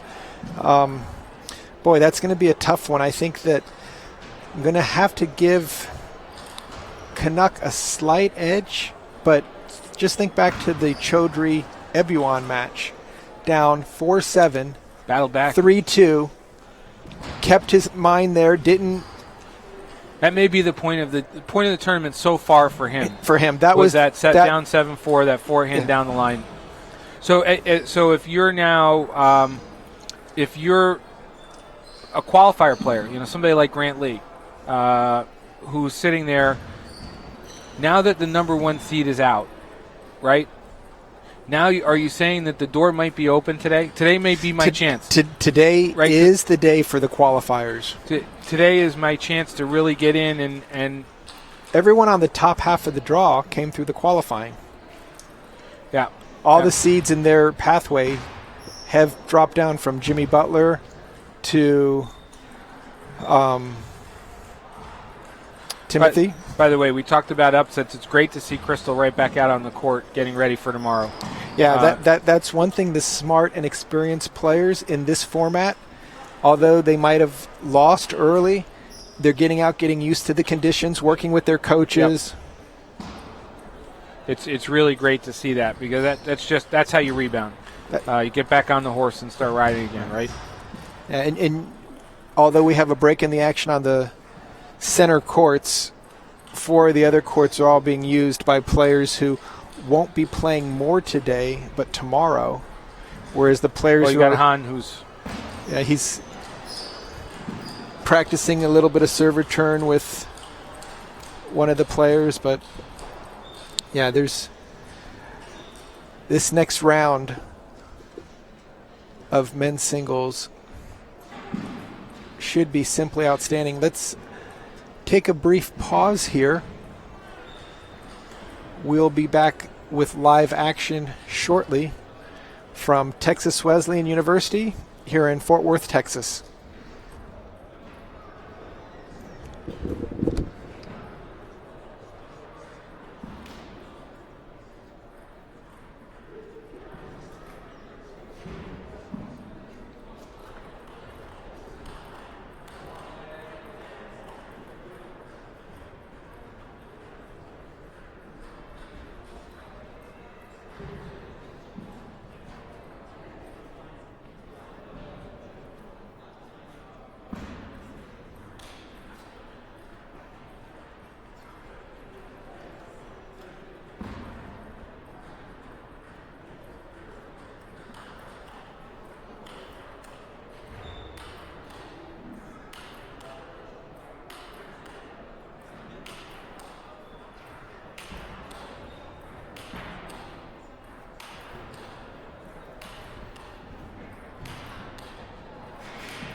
We are back here live at the 2015 USA Table Tennis National Team and Pan American Team qualifiers. We're here in beautiful but cold Fort Worth, Texas. I am Gordon Kay. I'm along with my sidekick, Sean O'Neill, 1988 and 1992 Olympian, who is my partner in crime for this great tournament, 3-day tournament here in Fort Worth. Texas Wesleyan University doing a great job hosting us. Chick-fil-A for lunch. Hard to argue with that, Sean. So thrilled to be with you, Gordon. We have an excellent match on tap for you with two of our current and future stars, Kanak Ja, near side, playing out of World Champions Table Tennis Academy against Kunal Chaudhry. Kanak coming off a close but not so close match with Alan Wong. 4-0 win, but all four of those games were close. And Kunal coming off a 4-3 really gut check win over Ernesto. Deuce in the seventh, down, trailing 7-4 and 2-1. Gut check. Both these players played doubles together at the Nationals, and they were runners-up to Corey Eider and Alan Wong. So they know what each one has in their bag of tricks. Kanak, the February USA Table Tennis Player of the Month due to his outstanding performance in Sweden at the Saphir Open, where he won the ITTF cadet event as well as the under-16s at the Saphir Open, beating... Talk about their games. Obviously very different physically. Yeah. But talk about their games. They face each other quite a bit out in California, I would assume. Yes, and they train often together as well. Kanak on the near side, great footwork, great positive energy, always running around a little bit the ever-ready bunny, just constantly moving, looping, staying in the point. Kunal Chaudhry on the far side, a little more stoic, takes his time, plays. Tremendous power, though. Yeah, plays off of his opponent's ball exceptionally well. As you can see, or you can't see, but we can, neither one of them has a coach in this match. So that tells you that they're operating from a lot more of a sense of team at this tournament. I'm wondering, Gordon, how the time change of coming back from Sweden recently, if that's going to play any role. Sean, talk to me about the comment about neither of them having a coach. Is that because they're training together and a coach doesn't want to influence that? Is that because they feel comfortable enough without a coach? What message is being sent? I think it's more that they do train together. Both parents of the boys are here, and so they could have dad in the corner on each side, but when I did see Kunal in the last round. His dad coached him, and then I think Barney Reed might have helped Kanak in one of his early matches.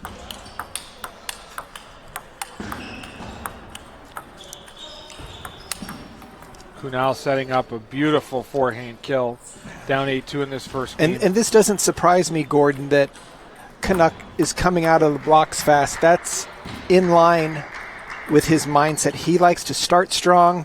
He likes to force the issue. He's not going to wait for the opponent to make mistakes. He's going to go out and do everything that he needs. Kunal can't be worried about that, though. I mean, remember, he lost his first game to Ernesto 11-2, again playing on the same side of the table. He's got to have a certain confidence right now heading into this match that he's going to be able to overcome some adversity. And certainly I would suggest that losing 11-2 in the first game would be classified as adversity. Right. Well, when you've played an opponent so many times, whether you lose 11-9 or 11-2, a lot of times it's easy to forget about those blowouts. But it appears that Kanak has really matured the last year. Kunal had the stronger nationals in the men's singles. One very unusual point was both these boys failed to make the junior boys team, which was a complete shocker considering they had aspirations to do well in men's singles. Yeah, I think some would argue, and I've heard people say, I mean, I'm not on the inside enough to know that Kanak had a bit of a tough tournament at Nationals, whereas Kunal, I think, sort of had a little bit more of a breakout tournament there. Yeah, Kunal surprised a number of people by his win over Hanshao in the semifinals. Kanak lost by 2 points, 11, or it might have been 12-10 in the final game against Yahao Zhang in a great match, and that could definitely take a lot of energy out of you. Oh, and there's a wonderful lobbing point by Kanak that definitely a way to start that second game after a first game blowout if you want to keep the pressure on. Oh. And that ball just trailed off the side.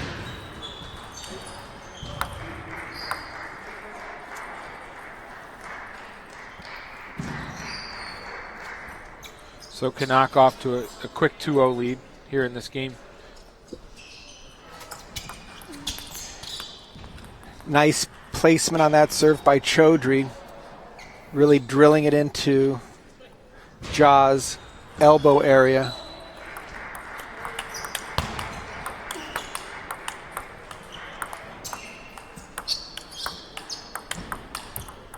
You know, it's interesting. That's not the first time I've seen Chaudhry do that wipe across forehand.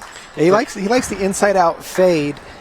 The challenge is that Jaw on the far side has seen it, so there's not going to be any surprise element to it. And then that block coming off of it is really weird. Well, and he seems very consistent with it, but it also, for somebody like Kanak, it seems like he's going to turn around and attack that, saying, I've seen this before. Right. You're not going to catch me off balance with that, whereas somebody who Chaudhry may not play as much may be caught off balance because of the funky spin coming from that window washer exactly type of stroke.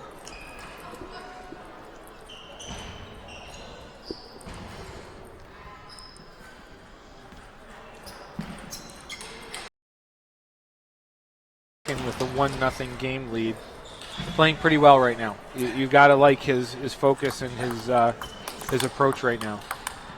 And he's doing a much better job at dealing with the heavy attacks by Chaudhry. Chaudhry has surprising power. He's so smooth in his stroke that you don't realize that ball is really jumping off his racket. He's a big kid. You know, he's got some power behind his frame. What's interesting, at least from where I'm sitting right now, Sean, and you certainly saw Kanak play significantly more at Nationals, Kanak seems to be stepping back from the table 1.5 steps more than he may have at Nationals. Are you seeing the same thing? Yeah, definitely.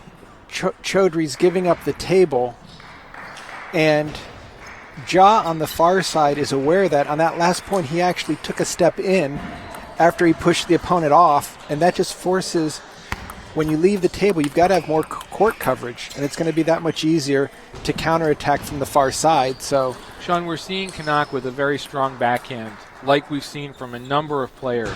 Is that more typical of the younger players now? Or are they focusing more on that really that backhand? Backhand off the bounce, yeah, kind of over the table, kind of that almost like punch attack. Yeah, it's that wristiness of almost. I guess if we were to go to boxing, it's a quick jab, just like keep the opponent off balance and then look for the opening to come in with something bigger. But the timing of that swing is so important, right? Because you saw Kunal. There's an angle. You saw Kunal earlier lunging and punching and almost catching the ball too early and floating it off the table or into the net. Whereas you saw Kanak a couple points ago really hitting that timing rate and getting that punch down.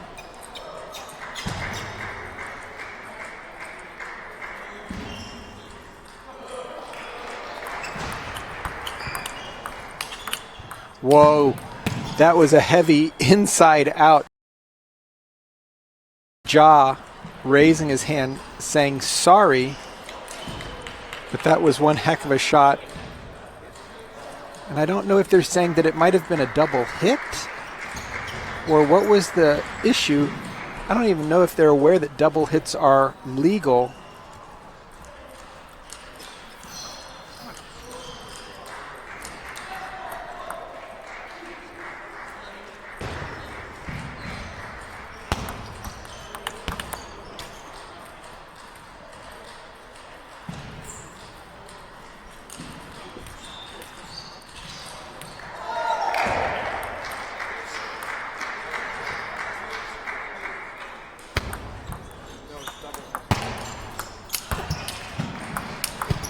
beautifully placed wide-angle loops.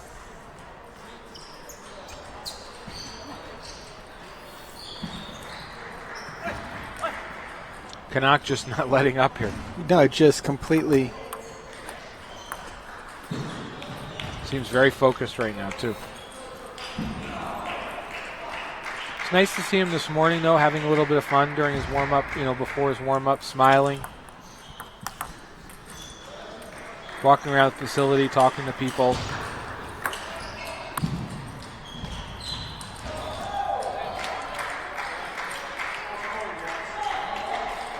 So Kunal to serve down 6-9.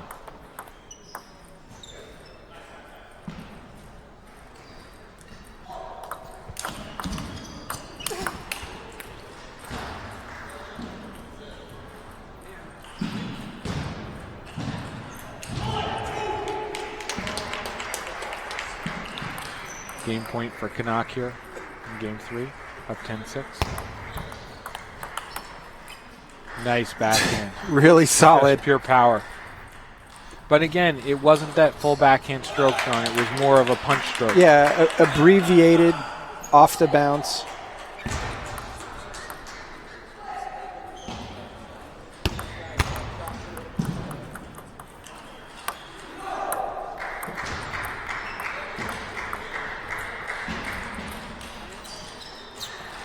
Now the serve at great backhand rally. Great backhand. Ja staying toe-to-toe with the larger Chaudhry, matching him backhand for backhand. Taking a commanding 2-0 lead, winning the first at 2 and now the second game at 8. Just taking a look over on court 2. The giant killer, Han Xiao, up 1-0, leading with 1 ad point here in the second game. Playing very strong against Xiliang Wang. And tied up at 12-12 now. Sean, what are you seeing here in our match? Right now, Kanak just owning the table. Both players making some really strong attacks. However, once the distance from the table is taken in consideration, Kunal just has to make a bigger shot to get it through Kanak. So what does Chaudhry need to do? He needs to step up a little bit. He's not as quick up at the table. Chaudhry's been here before. Yeah, we saw him against Ernesto play a very patient match while trailing. Right on the verge of elimination, too. But it was when he was lunging at the ball and forcing things is when he was struggling with Ernesto. As strong as Ernesto Ibuan is, Kanak has really made his own mark in the last 2 to 3 years, and he's top not 5 player in the world in his age group. Exactly. I mean, he's training internationally. He's getting great support from a number of entities, and of course his parents have done such an amazing job with both Kanak and his sister Prachi. So, and both Kanak and Prachi coming off very good tournaments over in Sweden. Right. Very true. And this ball's a little bit, actually a lot more upright in that point. Is that telling you anything right now as a coach? You know, he tends to, even with his height, stand up more. I mean, he uses the leverage of his arm coming down to get most of his power, where Ja on the near side uses his leg strength and his springiness to get into position. You see how low he gets on that ball. The ball's still in play. I thought Chaudhry was going to make a play on that one. That ball was returnable. Net and edge. I just know the guy who's helping me not be as bad as I really am. I would say in your case, Gordon, keep those knees bent and lean forward. I'm not referring to you as the guy who's helping me, but not as bad as I am. But constantly stresses with me to get low and get low and get low. And you see some players who are a little bit more successful, not me, of course, playing a little bit more upright position. I definitely agree that if you see the taller players get tired, they'll stand up even more. Whereas if you see them in a crouched position, they're ready to use that leg strength to their advantage.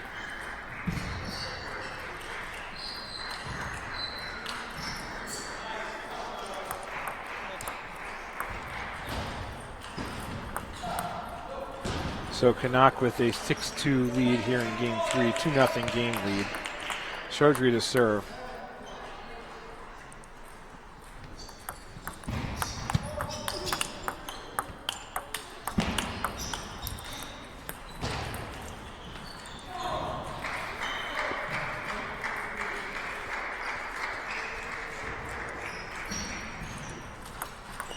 Oh, what a push and combo, and Chaudhry gets it back. Ja had the point completely on his paddle. Chaudhry able to make an amazing forehand return off of one of the heaviest pushes I've seen in a long time.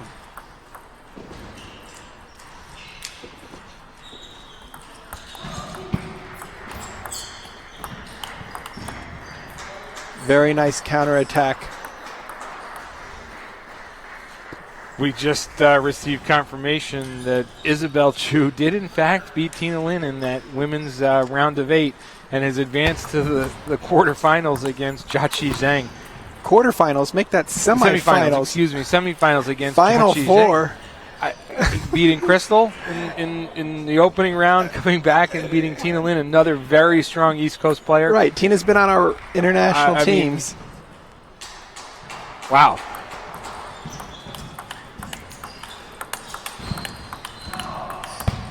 I mean, so again, another 7-5 point where Kunal was down, another win. Let's see if he can turn this into something.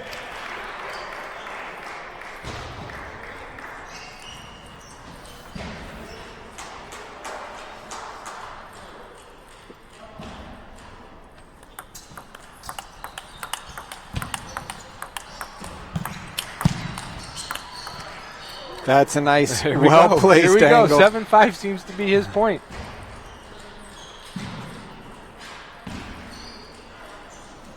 So I just received the bracket, Sean, for the women's semifinals, and we're going to have Jennifer Wu and Lily Zhang here on table 1. That's an international tournament level match. If you're not watching internationally, go overseas now, because that is going to be one of those matches.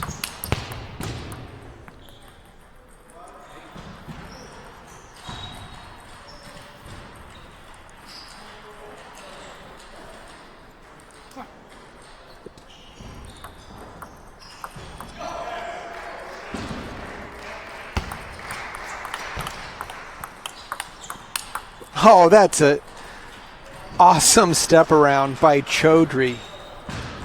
Almost looking like a drill. I'll remind you, Sean, that he was down 7-5 in this game and has battled back to 8-8.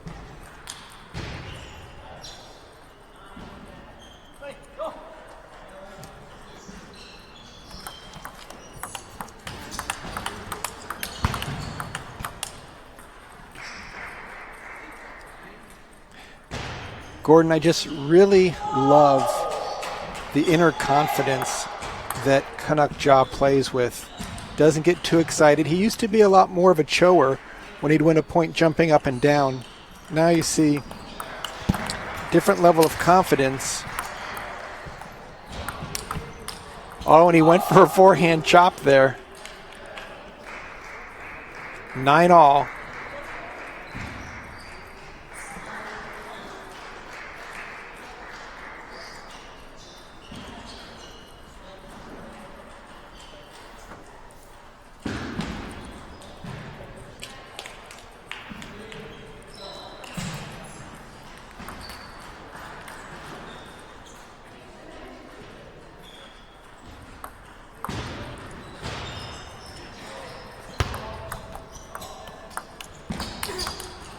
Strong play to the middle of the table by Kanak Ja. Got that backhand opening into play and then turned the corner for a forehand.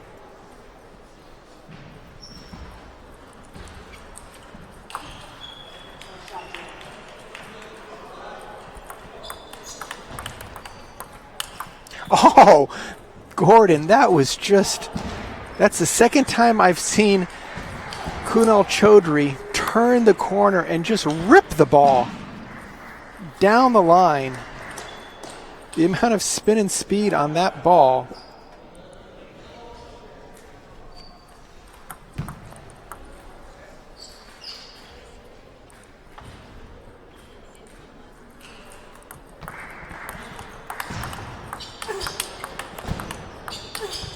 Oh. And Chaudhary dodges one more bullet.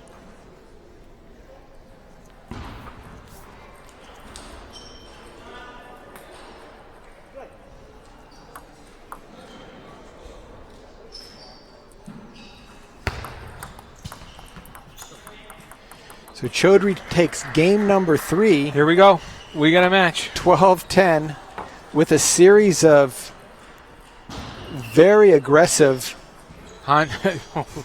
So if you're watching if you're not watching on over on table 2, I'll give you an update. The Giant Killer, Han Xiao, 12-12 game 3, up 2-0 right now in the best of 7 with Xiliang Wang. Xiliang to serve. Referee asking him to open his palm. Not only open it, but to take the point away because he didn't. I would lose every game 11-0 if they did that to me, Sean. A little bit of a body blow there. So a big comeback there for Kunal, Sean. Huge comeback. And again, down 7-5. I mean, Han Xiao, by the way, takes game 3, is now up 3-0 in his quarterfinal match. Again, to remind everybody, Han took down the number 1 seed in the men's tournament today, Timothy Wong, in 7 games. And here we go, Sean, game 4. Let's get ready to rumble. Kanak Chow with the serve.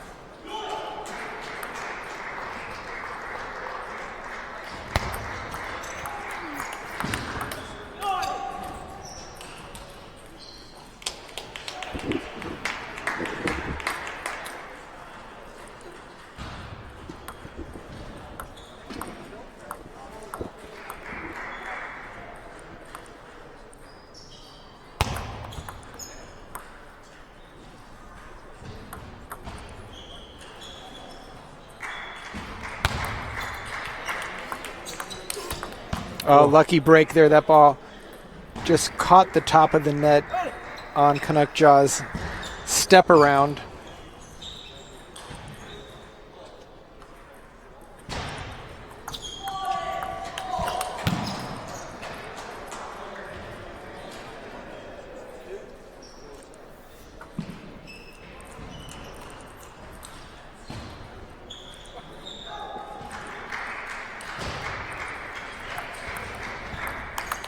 Here comes Shoji. Here he comes.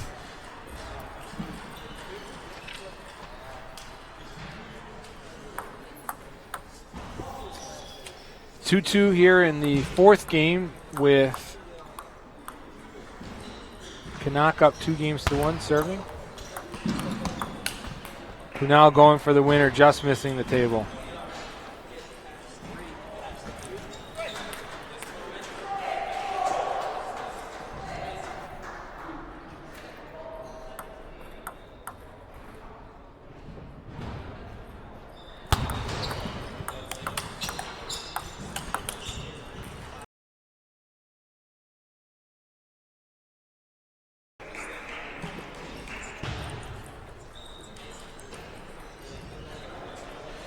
Three here in game number 4.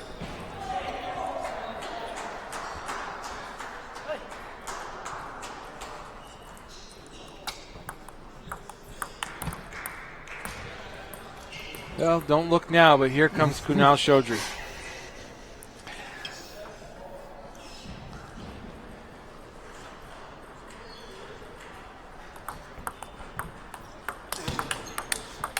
Whoa.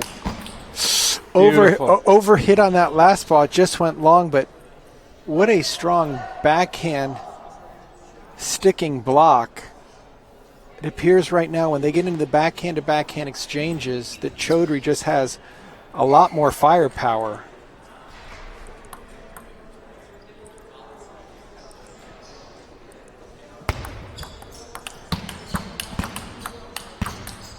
Nice.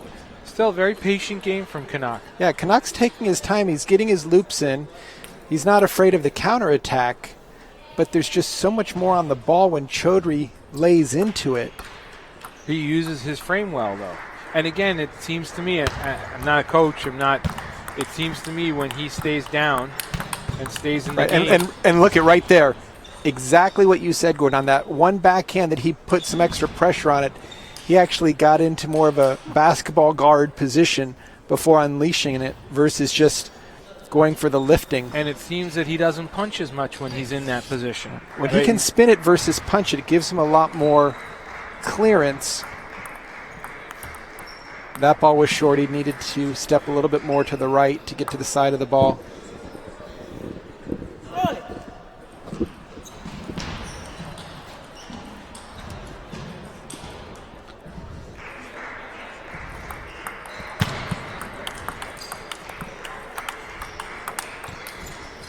Kanak just being very persistent with his backhand to backhand exchanges. In many respects, strategically, he seems to be, from where I'm sitting, playing a similar game to what Ernesto was doing. Yeah, well placed, keep it on the table, keep it low. Yep. No big shots, no fancy errors.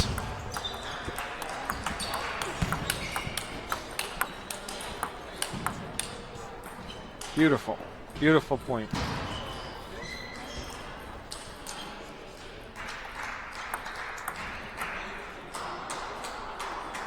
Kanak up 7-6 here in this fourth game with a 2-1 game lead.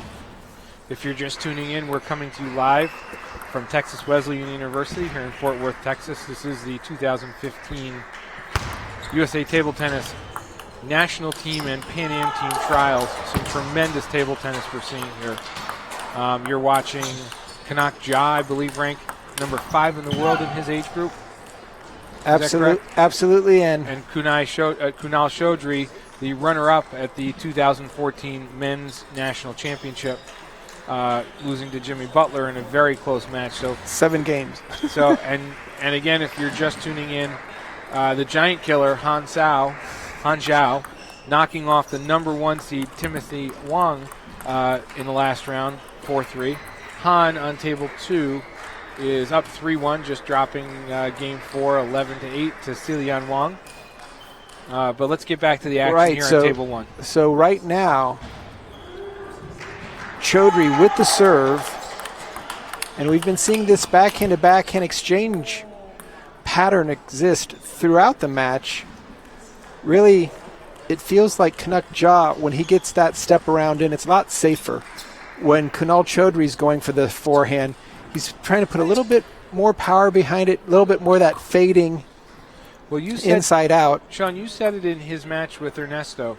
Sometimes you feel like Kunal is going for the two-point win, the two-point shot, which, as we all know in table tennis, doesn't exist. Is that a correct? Well, he look at that. That was beautiful.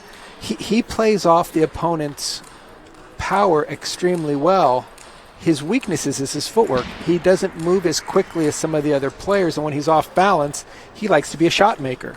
So while he can sometimes deliver the goods, often he'll be off balance and just kind of bang the ball out of the court. So he has improved. I mean, that's a nice forehand there, but that backhand goes long, and now trails 3-1.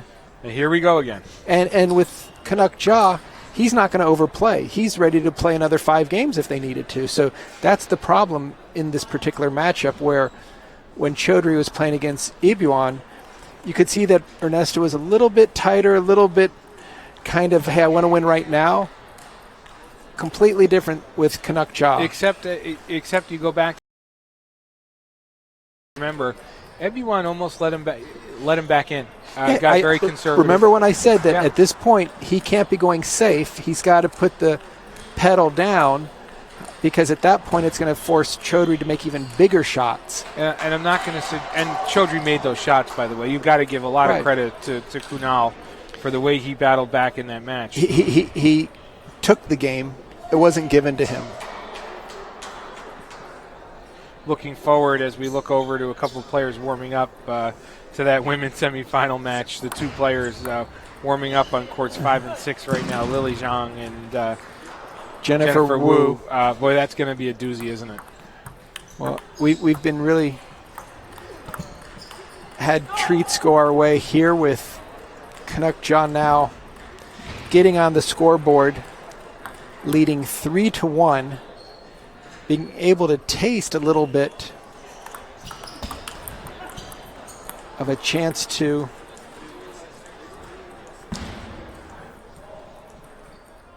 reach the semis. Sean, you know what the great thing about today is? We've got tomorrow and Sunday still, too. This is completely the triple threat with complete tournaments, start to finish, Monday, Friday, and Saturday.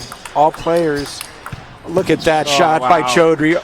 Remind me of Jennifer Wu taking the ball off the bounce on the forehand side. So is that Chaudhry taking advantage of Kanak trying to turn on a ball, or is that just that's just so deep and so strong that Kanak Jha needed to go about 3 more inches to the left to get it by him, and Chaudhry's a big guy. He's got some long arms, and the further the ball's away from his body, the more leverage he's going to have. Looks very mature for his age. Well, I think the fact that he doesn't get super riled on the points he wins or loses, he's doing a better job. He used to show a lot more frustration. Now he tends to regroup a lot faster. Kanak Jha has always had, on the near side, a great mental game, staying calm, cool, and collective regardless of the score. And again, they're doubles teammates and buddies, so look at that. That was catching Chaudhry beginning to turn the corner and finding no one home. I know I'm not supposed to talk about other tables, but the giant killer marches on. Han Xiao moves into the semifinal, beating Silian Wang on table 2, 3-1, the giant killer. And look at this point here, and Kanak Jha able to salvage a chop off the table. It was almost like he drew Kunal in and said, here, you can have it. And Kunal just, you know what I'm saying. Tremendous play from Kunal. But I believe if we were watching British soccer right now, they would say quality. That was quality. That was quality table tennis. And that is the key ingredient when Kanak Jha plays, is he's going to play the full court. He's not going to play half the court, and if you make a good shot, if he can touch it, he's going to figure out a way. Look at these blocks on the forehand here. How about the presence of mind on that play, not to try and counter loop out of position and coming down? Right, the ball's below your racket and having the presence to actually just chop it back and scramble to get into. I mean, that's the difference between the good players and the great players. You don't take a crazy shot when you're off balance. You keep it into play, and a nice deep serve, but unable to convert on that high backhand. We were just talking about his maturity. And Here's going to be the tough thing, Gordon. When will we see a timeout? They've got no coaches. Will either one of them call it as we get near the end of this game, knowing that Kanak is in striking range to win the game, or will Chaudhry want to have a little bit of a tempo stopper in order to just slow Kanak down? That is why you are one of the top broadcasters in table tennis. Only if one of them calls insight, it. folks. If anyone's watching, that's insight you're not going to get anywhere else. The coaching observation is an interesting point, though, because both of them are very heavily coached players. In their training routine, in their training regimen. You go to bigger tournaments, they're both coached players. Right, they're playing at great clubs that bring all the resources with them. But I don't know if either one of them will be kind of thinking from that third person to say, oh my gosh, I could take a break right now and maybe change the momentum or the dynamics. Like we saw earlier in the day, I believe it was Teddy Tran who took that timeout up 14-13. Was it again? I can't remember who he was playing, but crucial point in the match. He ended up winning. It was a game 3. Ended up going on to win the game. Was it against Corey? I believe it was against Corey. He ended up. He took the timeout, up the ad point. 18-16 won it later on in that game, and then won 3 straight. You know, sometimes in sports they say the best timeouts are the ones you don't take.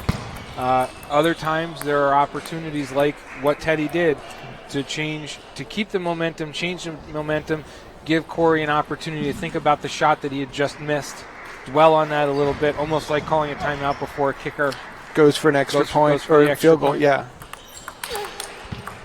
Oh, big mistake there. Kanak had the ball he wanted. It looked like it might have touched his finger, and huge lead now at 9-8. It's 1 point. Yeah, but it's an eternity. When you're trailing 3-1 and you're trying to stay alive. 1 point is an eternity. And look at that nice backhand punch off the serve that floated up.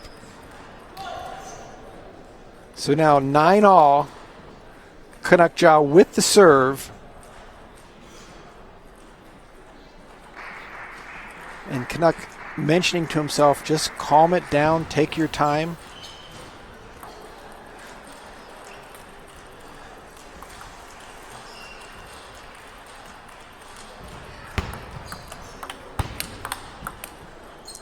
Big and Kanak point. With the quick. Huge lead. Monstrous. To quote Sean O'Neill, huge lead. 10-9. Now, this match point rating. 1 point to get into the semis, the final 4.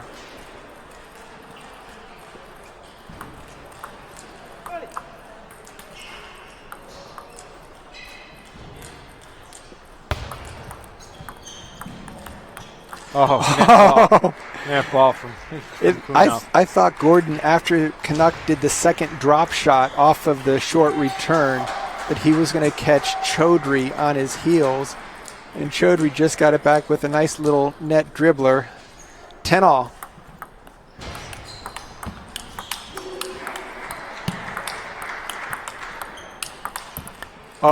Did you see how nice and grooved Kunal was right there? He took his time, and the blocks that Kanak Ja made on the forehand, very impressive. But as you said, Gordon, Kunal Chaudhry just stayed with the point, moved the ball around, and now has a chance to extend this to game 5. But a misdirection forehand by Ja, giving Chaudhry a little bit of a taste of his own medicine. I think they might be asking if that ball cracked, or not sure why they threw it over. Maybe he thought it was wet. Interesting. There was a conversation that took place before the matches with. Tremendous. Chaudhry forehand. turning the corner. I didn't realize that if the ball breaks during a point, and the point is won, if the point has been won, then the point stands. If a ball breaks during the point when the point has not been won, then the point is stopped. Is that correct? I would say yes, that if the ball is only noticed after the point, when it hits the floor, then the point is considered concluded. Right. Whereas if in the middle of the point both players recognize that there's a crack and one lifts their hand up and they kind of just return it into play.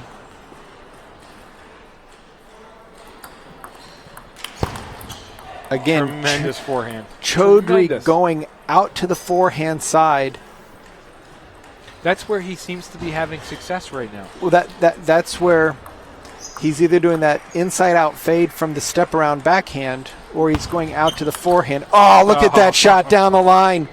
Chaudhry just nailed that half-long serve, reminiscent of his match with Ebuan, where he went for it. Now, clawing his way back in, trailing 3-2.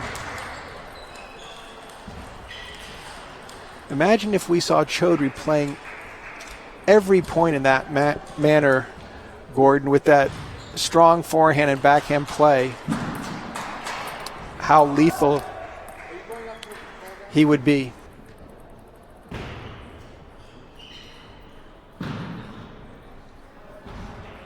Sean, I guess this is going to give us an opportunity to look forward again and chat and have another chat again about the women's semifinals. We're going to have a tremendous match here on court one between Jennifer Wu and Lily Zhang. Lily being the 2014 Women's National Champion. Jennifer being the #1 seed in this tournament. And we hope everybody stays tuned to watch it.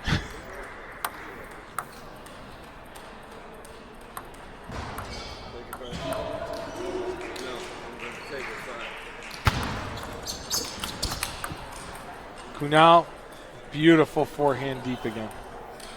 Beautiful forehand deep to win the point.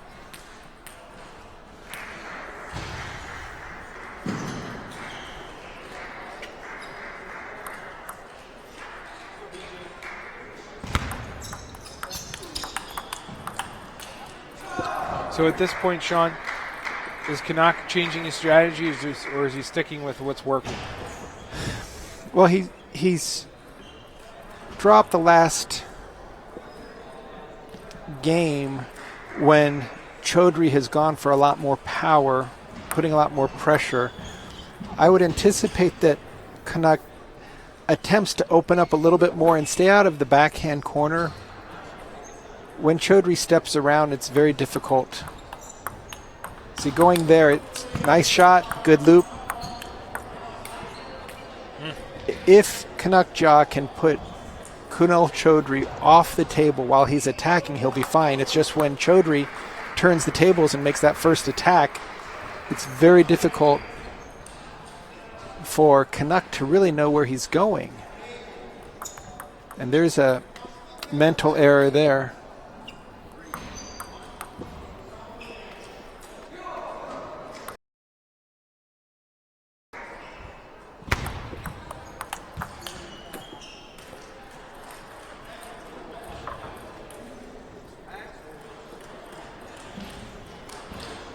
Sean, I have to step out for a moment. Excuse me. Sure.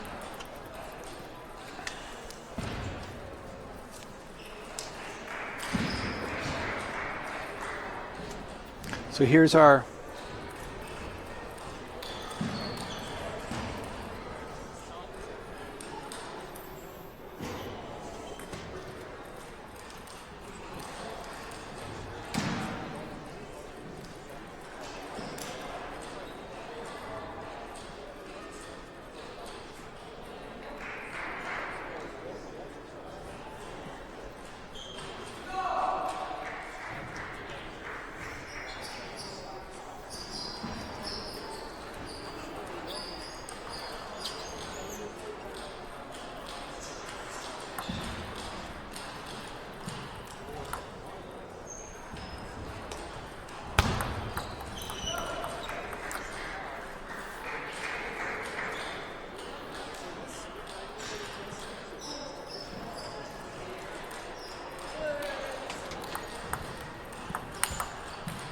once again, Chaudhry with that inside-out forehand loop drive off of a step around.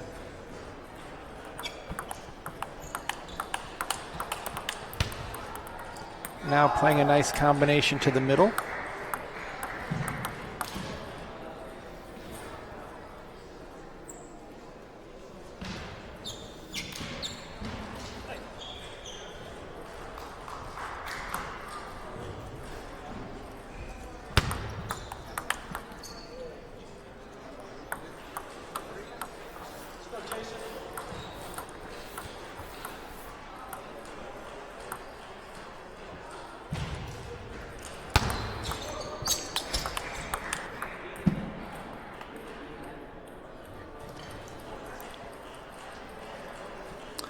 And Kanak Ja really opening up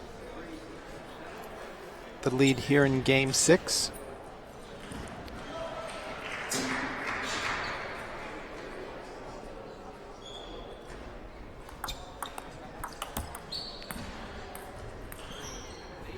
And now 3 points from advancing to the semifinal.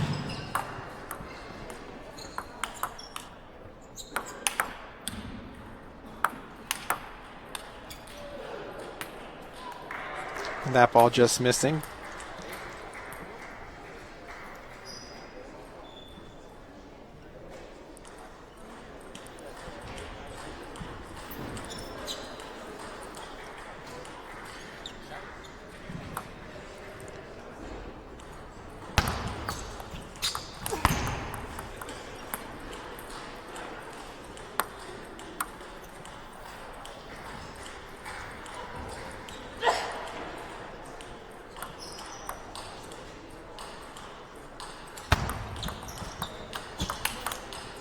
Again, very strong over-the-table play by Chaudhry to bring it back to 6-8. And now Kanak Ja will be taking a timeout with the lead to possibly regroup.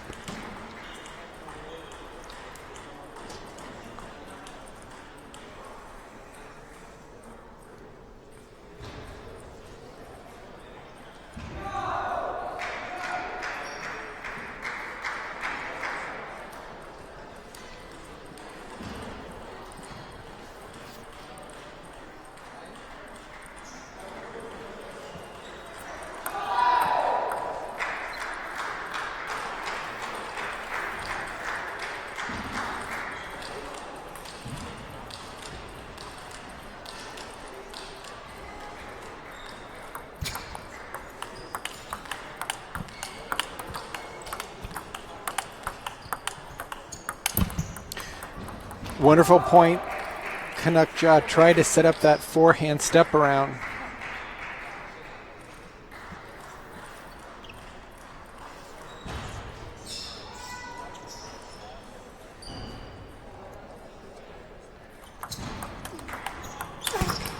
Great forehand attack from the backhand corner by Ja. Gets him within 2 points.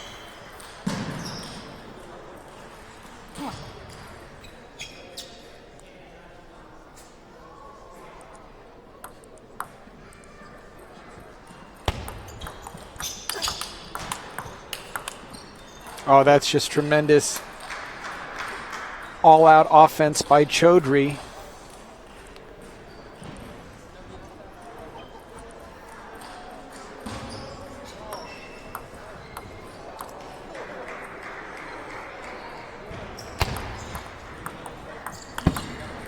And again, Chaudhry very strong over the table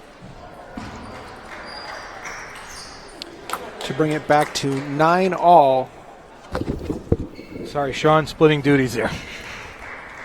What did I miss? Check out the score, 9-all. Tremendous. 3-2. I saw And Kunal was down 9-8. Both players have used their timeouts now.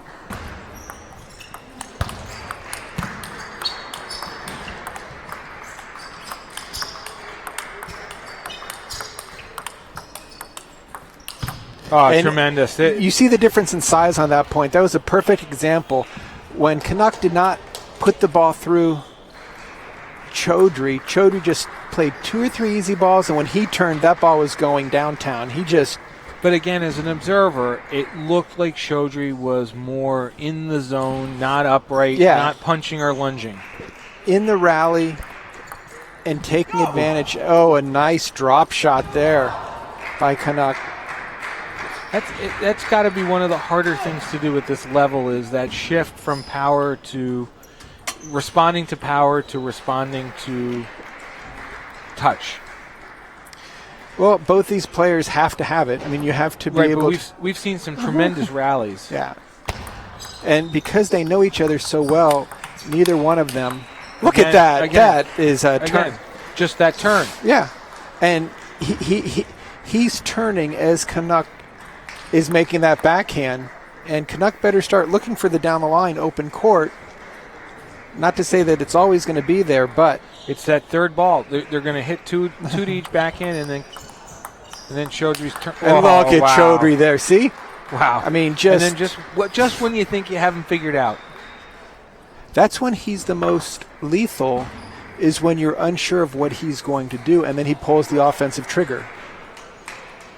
I mean, we're not in the match, right? And we're still sitting here trying to figure out. You know what I mean? This is just awesome. So now let's put ourselves in the mind of Kanak. Up 3-1, seemingly in control, 7-5 in the fifth. He's up.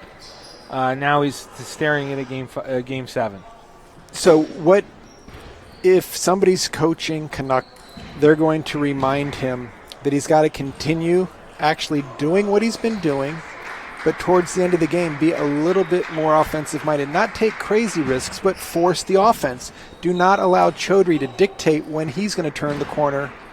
And on Chaudhry's side, maybe saying, hey, if you open up the second ball and you have to block a ball, that's not going to hurt you. Because when it comes time to turn that corner, you're finding the open court almost every time. All right, Game 7. Here we go. For a spot in the semifinals. Chaudhry had the ball on his paddle. Just missed. He had what he wanted. So now he's changing up that forehand turn where he was going to Kanak's forehand before. Now he's turning like he did on that game point and going to the backhand. Now let's see if he switches it up again. He was having a lot of success with that forehand-to-forehand kill. Oh. And first net ball of the 7th game. You see a little bit more emotion on Chaudhry's face. He's moving his feet much more as of late.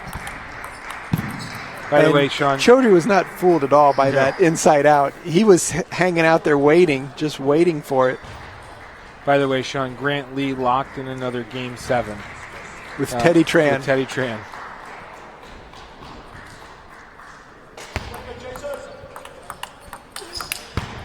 Good play by Kanak to get that ball out to his forehand, but still to be able to cover the wide forehand. Interesting, Sean, that we're seeing closer matches on the men's round of 8 than we did in the women's round of 8.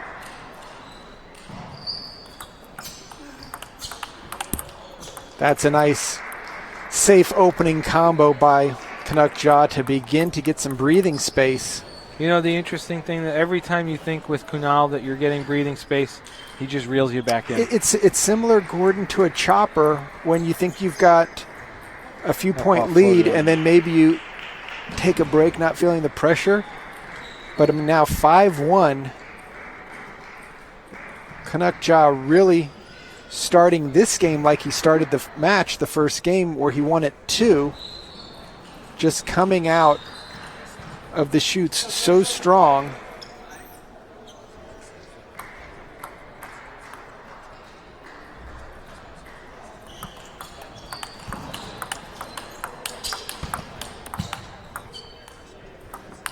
Oh. There was that chop again. Yeah, and Chaudhry was a little bit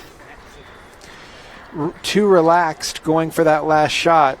Not as careful as he should have been. And that's one of those huge 5-point, really. Okay, now he wishes he had that timeout from the prior game. And he's ready to serve again. He's ready to serve, and you see Kanak purposely taking his time to go over and wipe his hand just to slow things down. Kanak is not going to be rushing anything right now. But at the same time, he needs to attack. Even with the lead, you've got to keep putting pressure on the opponent. You can't wait for their mistakes. Oh, wow. Like I said, every time you think he's done. Yeah. I mean, it's almost like a minibus crashing into a Pinto. I mean, it's just like when those two collide, you know who's going to get the upper hand. I was thinking Yugo, you thought Pinto, you know. Again, you say tomato, I say tomato. I was thinking of a rear-end collision.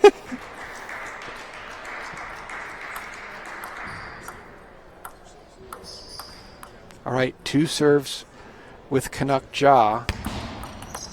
He should be winning at least one of them. He took the first one. Now maybe be a little bit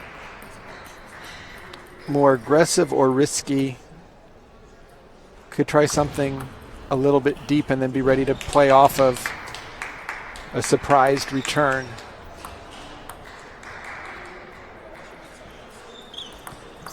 Safe, and looped it off of his edge of the table. Window washer. Yeah, just faded it right back.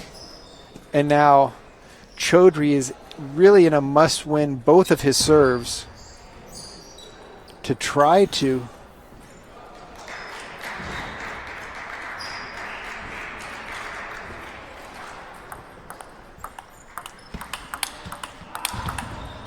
Very strong backhand punching play by Ja.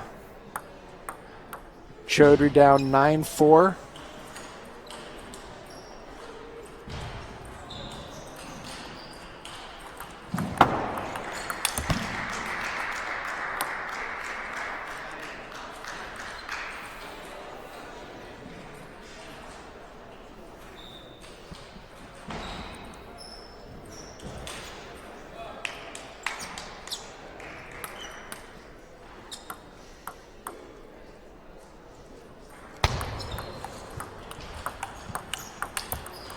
And now Kanak Ja with 5 match points.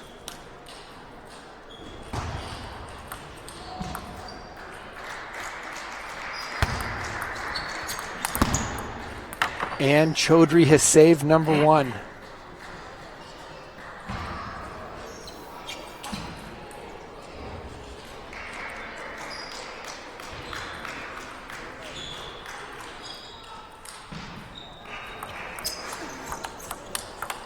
And Kanak Ja moves into the Final Four. You know, the funny thing is, Sean, I was about to say Kanak Ja comes back to win.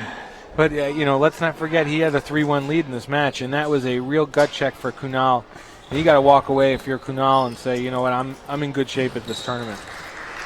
Well, it's going to be tough. There's so many players, and he's going to get to start off at ground zero with the Timothy Wongs, with the Jimmy Butlers, with the Yahao Zhangs, who are all members of the 2014 team, all wanting to get a chance to represent the United States in Toronto at the Pan Am Games, as well as in China at the World Championship. So hats off to Kanak Ja on a very spirited 11-6 in the 7th game performance, beating doubles teammate Kunal Chaudhry.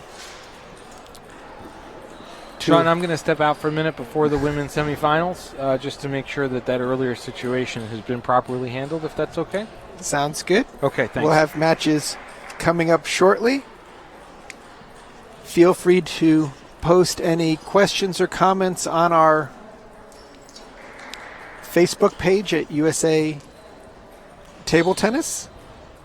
Our next match will be women's singles semifinals between Jennifer Wu of New Jersey and Lily Zhang